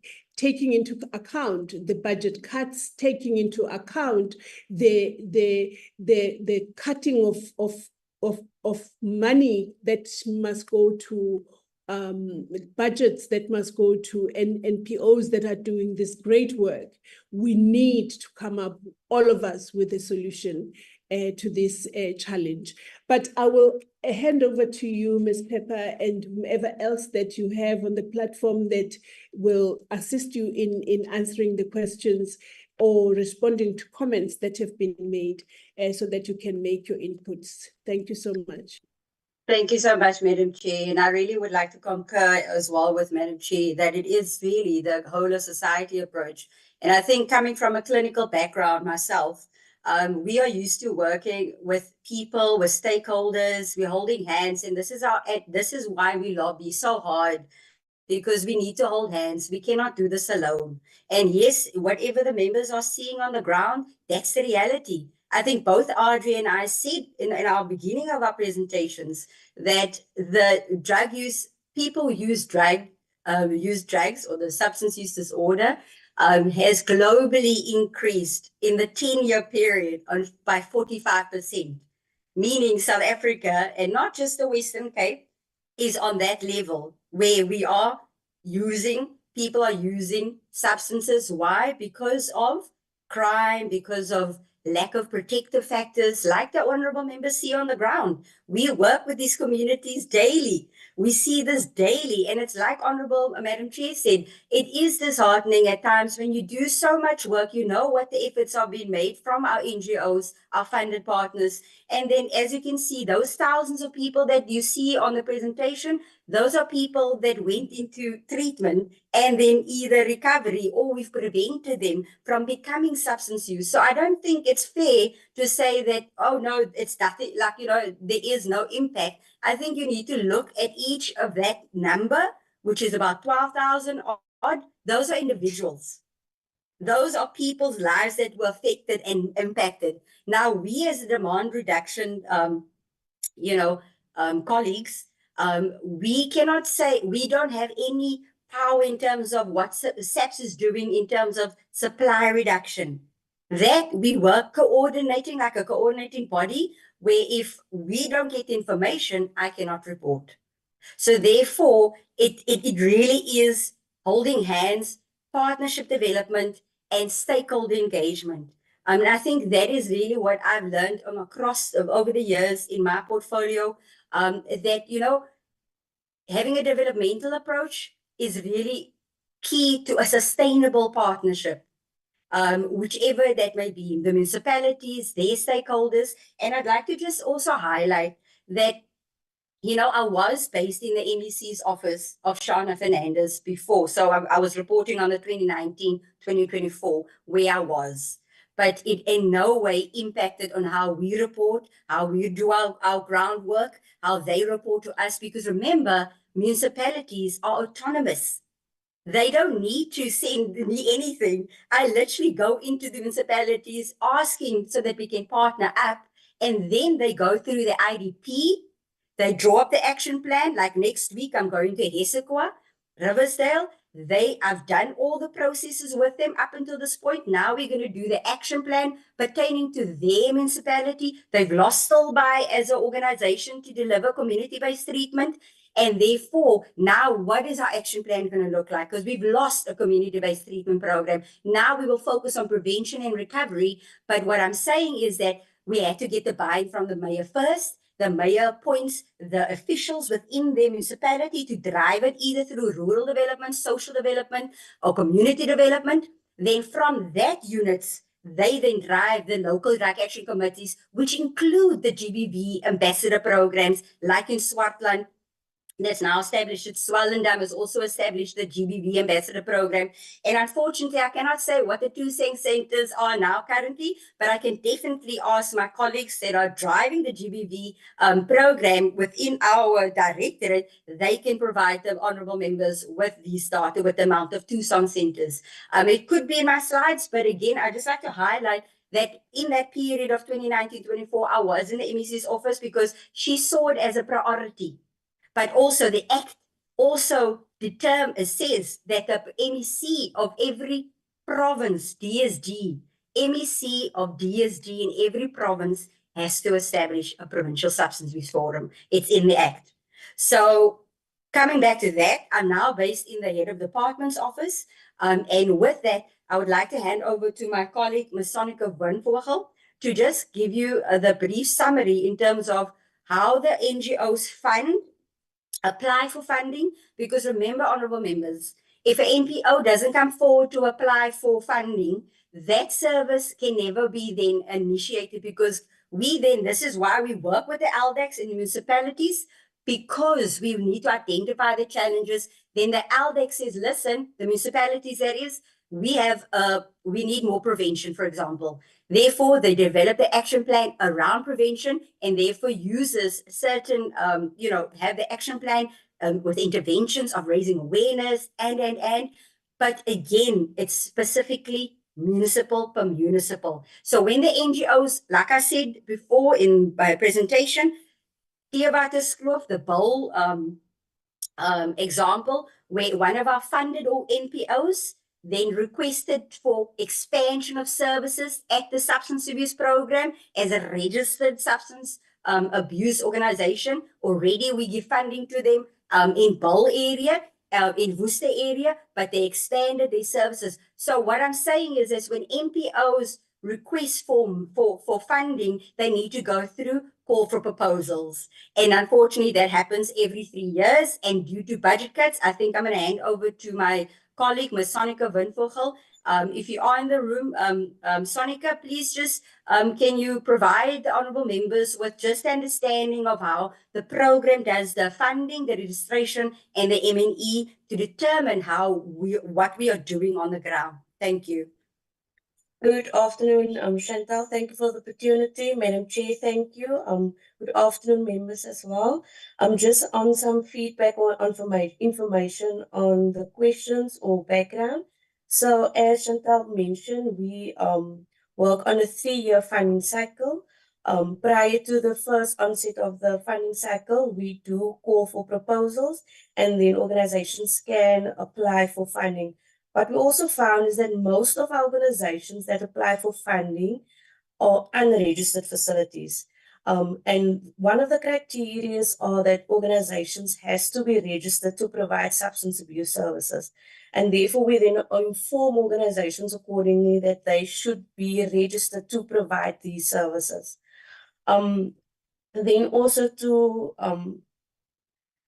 how the process work, the registration. So when we get an application package, and that is for community-based treatment or inpatient services, we as a team then go out to the organizations, we do an assessment. Our assessment follows a developmental approach, and then we assist and guide the organization, therefore, to get registered, or we assist them on how to get registered. One of our major problems that we have in the Western Cape, as mentioned before as well, is our unregistered inpatient treatment centers. The challenges with our unregistered treatment centers is basically out of the hands of the Department of Social Development, and it falls mostly on the municipalities and their bylaws, as they required zoning certificates and fire certificates and health certificates to be registered as an inpatient treatment facility. And due to facilities not having these papers or papers in order, they then register or operate illegally. We also attend to these illegal operation facilities. We do visits, but at the end of the day, the municipality has to play their role, as they have to act in terms of their bylaws, and SAPS also has to play their role in terms of the whole operation of an illegal facility. We also find that at most of these facilities, we find gross neglect of human dignity, and therefore all relevant stakeholders have to play their roles. But at the end, mostly it boils down to Department of Social Development to roll these interventions out. Just to go on to our organization or NPOs that we have, currently we had major budget cuts. We had a transfer budget of 40 plus minus 48 million. That also led to the termination of services, and we had to see where there are more than 2 or 3 organizations in one community. We had to then close down, or we had to minimize funding, and that implemented targeted targets as well. So we had to play around, and this is quite unfortunate, as the Western Cape is one of has the most substance abuse problems, and we are the province that had one of the huge budget cuts within this program as well. So we really struggle to maintain services within the community so that this can go forward. We also, as a program, the substance abuse program, we try our best, as mentioned also. You don't see all it's found that you don't see the work that has been done. We really try our best to capacitate our social workers in the NGO systems, because what we also found that NGOs takes in newly graduated social workers, and then we capacitate these social workers and assist the organizations to really get down and do the work within the community. And as we also know, this is a constant developmenting phenomenon. So it really, you also notice that it happened, the onset of use also happens at a younger age. So we also have to equip and gear ourselves to address this as well. We also we have the school-based organizations, and that is also within our hotspot areas. These are organizations that provide services within the schools, areas such as Elsie's River, Delft, Khayelitsha, Philippi, and then we also try to equip them also to strengthen family programs as well with these children that they work with. So I think that's more or less what I can add. If there's anything else, I am willing to assist. Thank you so much, Sonica. Really, that was a great overview. And if the honourable members would like to also just request a budget breakdown as well of how community-based services are funded and how and where, you're more than welcome to email us, and we will then supply that through the substance abuse program through Sonica. And she assisted with me on the annual report as well. So thank you so much, Sonica, for being here as well. And colleagues, I mean, honourable members, I think the questions that arise, it is one of those things that we have addressed within the hotspot areas. We've identified our hotspot areas, for example, within the city of Cape Town that Sonica just mentioned as well. But I also would like to move towards what Honourable Alexandra Abrams said, is that, you know, as citizens, we have these tools that have been developed by people like Prof. Goodman and UCT, that we can actually start, you know, spreading and giving our constituents this information, so we can actually create awareness of how they can also then utilize and refer, because like honourable members said, it's the motivation to change. I think honourable members must also remember that, you know, overcoming substance use, you know, it is a recovery is part and parcel. So when you have your treatment, the real work starts going back to your same family, your same community, and all the triggers that you will face going back to your same family. If your family relations haven't improved, if your friends are just down the road that are still using, or they're part of gangs, that is part and parcel. The research shows there is more, you have the ability to relapse more. That's why in one of my slides, I mentioned that in terms of recovery, is that we have a high relapse rate. Why? Because as prevention science indicates, is that we need to increase our protective factors. So all what the honourable members are saying, that's exactly why we have to use the prevention science etiology model, because it affects and it targets the micro level as well as the macro level. And unfortunately, I cannot speak for SAPS, so I really would like to encourage Madam Chair to invite perhaps SAPS onto this platform, onto the committee to present what they're doing, because I know that SAPS is active. I go to the municipalities, I go to the LDACs, I see who's there in the meeting rooms, I see what they do in partnership. And unfortunately, my document, my annual report is 154 pages, and all the questions that were questioned now in this meeting, it's there. I think with goal 7 in particular, I think honorable members must remember we have each a goal to 7 goals in the National Drug Master Plan that speaks to all of the concerns that the honorable members have raised. And how we do that is really critical in terms of reducing the demand for drug use. But again, goal 7 speaks to alleviating, reducing poverty and unemployment. And therefore, that will address also the youth in terms of there's no job opportunities. It's like Honorable Alexander said, 45% of our population is on a grant. So how do we do then programs that, we can ensure that the onset of initiation, is later, but instead of it's getting younger. So a lot of things in our communities need to change in order for it to become a protective factors. But one of the key things is raising awareness, but also giving people the tools, which Prof. Goodman is more than welcome to talk about now, which is the assist tool. We are in our field, we like to capacitate and we like to provide, people and municipalities with the tools in order for them to implement. And Dr. Goodman, you can say if you'd like to about the assist tool, but also the purpose of the assist tool and how you can actually, as the members leave today, I think Honorable Darlene James also knows about the assist, as she was part of the CDA for this 5 years that, I was reporting to the CDA. And I'd just like to give a shout out to the CDA for this 5 years of their support. I mean, Deputy Chair of the CDA, she's a WhatsApp away. Any concerns, any challenges, she's helped. She also helps to keep everybody together in terms of sharing information, etc. But I really would like to highlight how the support of the CDA versus before COVID, it really changed and motivated us to do more. We have a lot of problems in South Africa, and one of the key things is unemployment and poverty.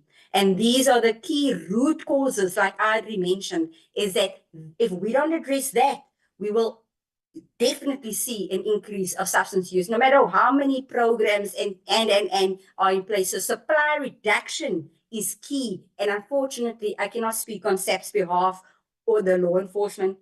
I can speak on what City of Cape Town Anti-Gang Unit is doing. The information is on the presentation and also on the annual report. So anything, if you do have time to go through the presentation, but also the annual report, everything is there in terms of what we are doing and why we are now seeing. I mean, look, at the end of the day, we understand that traditionally and historically, Mitchell's Plain, for example, this is why you always find a lot of our organizations that we find traditionally came from the Metro South area, because that is our hotspot areas. But because, as you know, drugs and drug trafficking, if you cannot stop or reduce drug illicit trafficking, then unfortunately we can have peace programs in place, but that is not going to assist our people that are in these communities where the drugs are being sold by gangsters, by the runners, by the shootings. I mean, our tea ladies, I take my hat off to them when they come to the office. They live in these areas and they come, and some of them even been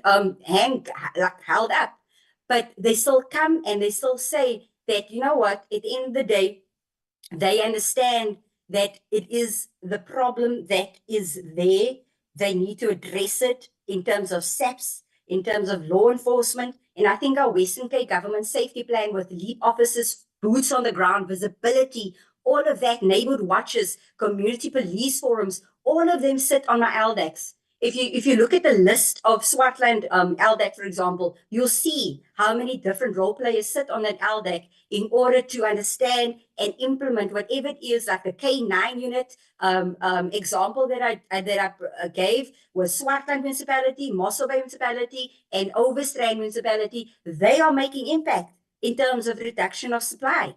And also, I think in South Africa as a whole, I think the supply reduction colleagues would say that it's no longer just the Western Cape. I don't, and Sekendo can also agree with you that it's not just the Western Cape that is producing illicit drugs in terms of feeding the whole country. There's different drug routes. For example, the Limpopo bus that we just had the other day, where Mexican cartels were involved. So it's coming from our borders, from wherever, from that side, it's coming into our ports.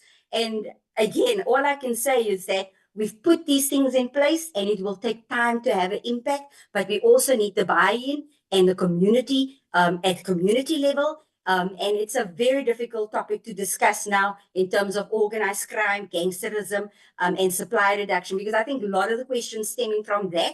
And that is why our communities are visibly not seeing like it's having an impact, whatever interventions we are trying. But again, Prof. Goodman, if you'd like to share something, or I also have the LDAC chair of Stellenbosch here, Mr. George. If anybody would like to add anything, Uline, if you're in the room regarding harm reduction services, you're more than welcome to provide input. But I think I almost covered everybody. If I have not, I'm more than happy to be reminded. But yeah, so again, it boils down to NGOs applying for funding, like Sonica said, but also are they registered? And the capacity building and the training and all of that from it, National DSD, UNODC, Colombo Plan, is to equip our social workers and health professionals on the ground on how to deal with the substance use disorder, which is, as we know, it's a brain disease. It's medically, you know, and we need to treat it in a medical perspective. So that's where prevention comes in, and recovery, which is a big gap. And I think once we address prevention and recovery in terms of what we know, what it takes in order to recover, I think we'll have better success rates and not such high relapse rates within our communities. And again, strengthening the family. I think a lot of the data and research shows that it's the way it starts is with the family. If your family is dysfunctioning, if your parent was drinking since you were born or using TIC or whatever the case may be, a lot of the times we see that as a cycle. So how do we break that intergenerational cycle? Because remember, we all still are from the legacy of apartheid, and our communities are the hotspot areas where this is now taking place the most. So yeah, I don't understand what the other honorable member said about not being in the Western Cape. I can't remember that, but all I can say is that our regional offices, our local DSC offices, our municipality, City of Cape Town, as well as our NGOs here within our city, but also the province, they really are trying a lot of the things within these communities and strengthen the families programs. And colleagues, honorable members, I think it will never be enough, but this is again where I encourage you to read the report, go through what prevention means, what is recovery, and then we can all hold hands and join together to address substance use disorder within our province and the country. Thank you, Honorable Chair. Thank you so much, Ms. Pepper, and your team. I don't know, you talked about Dr. Goodman. There is 3 minutes that can be used for that purpose, or you also referred to a question that you did not understand. Do you at least remember who the honorable member was? So I think it's Honorable Member Hlongo. I think that was Honorable, yes, yeah. Honorable Hlongo, do you want to clarify your question for Ms. Pepper and her colleagues so that you can get the response or not?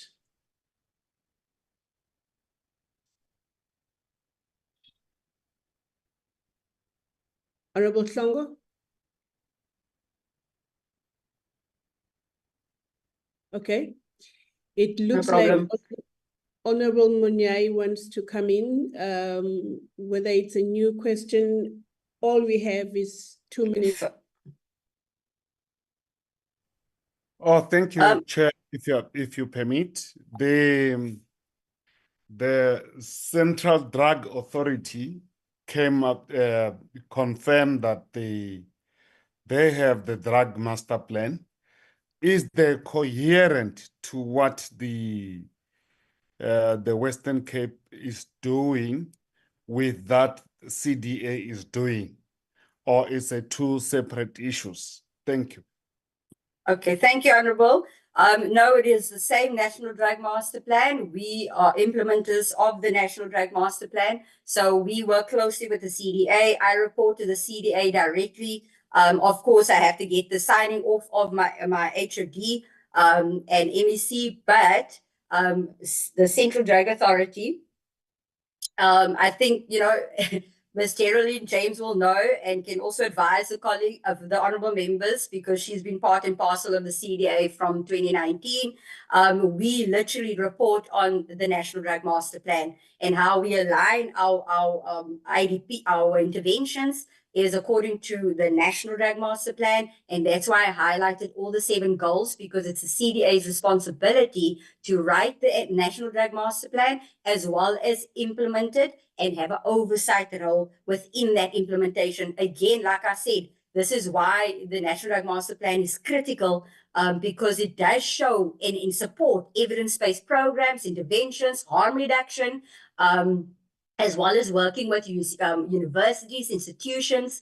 And I think we are getting momentum, and I hope I've answered that. But if I may, Honorable Chair, I'd like to just pass on, because my LDAC chair did make it. I wasn't sure if he was here, but he is here. Just to give a quick experience about how the LDACs in the municipality is, and it'll be quick because it really will answer a lot of the questions that the honorable members are asking. And it takes a long time to get the LDAC to where they are. And also understanding, like, everybody that comes to the LDAC are not specialists within this field. So we have to capacitate them to understand what prevention, to understand what treatment is, to understand what awareness is, and after-gain recovery. So, Mr. George, I'd like to hand over to you for 2 minutes because we're really running short of time.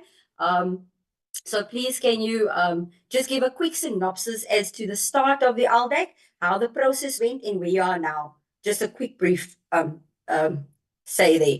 Thank you, Mr. George. It's actually not 2 minutes, it's 1 minute now, Ms. Pepper. Over to you, Mr. George. I do apologize.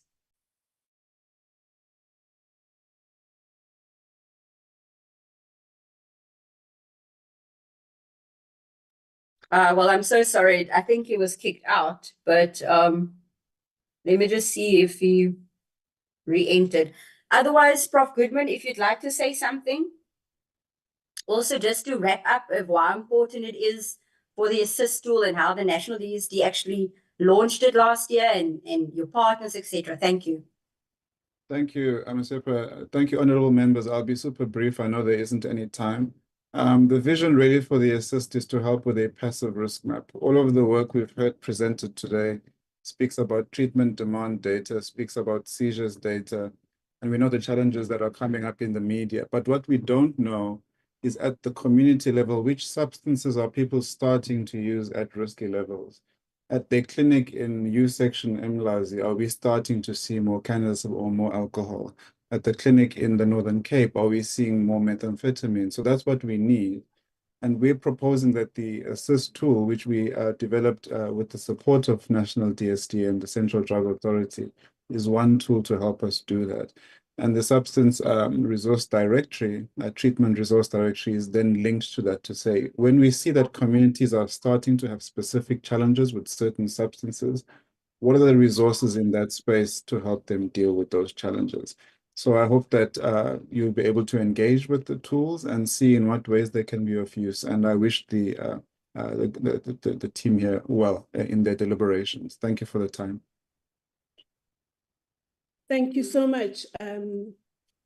Dr. Sibeko, for those brief but very helpful words in encouraging the honorable members also to get in touch with the tool that has been shared so that we get a greater understanding or more clearer understanding of what it is that your work entails and what solutions you are coming up with as you do this great work that you are doing. I would like to then thank both the Western Cape Provincial Substance Abuse Forum, and I don't know if Sanka is still here, but to just thank you from a level that says we as a country were in a war, as is the rest of the world, I guess, but we are in this war, and I take your work as putting you in the front line of this war, and no amount of thank you can actually match the sacrifices that you are making, you know, the efforts that you are making, and, you know, just giving your all to a socio-economic ill that is literally threatening, you know, to break this country. So I don't know that one can say thank you enough to you for the work that you're doing. And I also don't know that we can give as much support as I, just sitting here, am understanding you need. But we will make every effort possible in our trying to exercise the oversight that we need to exercise, and in our activist sort of spaces where we are activists, to make sure that we use as much as possible the information that you are creating as you do your work, to see if we can assist in communicating the work that you are doing to our constituents, and in whatever space that we get access to address communities as members of parliament, but also as members of this portfolio committee. So with those words, I really would like to thank you so much for having come through today and for having honored us with your presentation, very comprehensive, very detailed, very insightful, and really painting a picture that says so much has been done, so much continues to be done, but so much still needs to be done. And for that, we appreciate you. We appreciate your work. We appreciate the people that you work with on the ground. I heard a lot of voluntary this and voluntary that and voluntary the other, which means that so many people are actually doing this work on a voluntary basis. And for that, we thank them, because as I say, we are in a war, you are in the front line. We would like to believe we are on the sidelines, cheering you up in doing your work and giving you as much support as we can give. But thank you so much to you, and thank you, honorable members, for having come through to this meeting today, and for having set out these very valuable presentations. And I believe that they are not just going to sit in our inboxes, but we will go through them and we will use them as and when we do our work on the ground as well. So I would like to declare this meeting adjourned with those words of profuse thanks and gratitude to you all. Thank you so much. Thank you so much, Madam Chair. Thank you again, colleagues. Thank you so much. Thank you, Chair.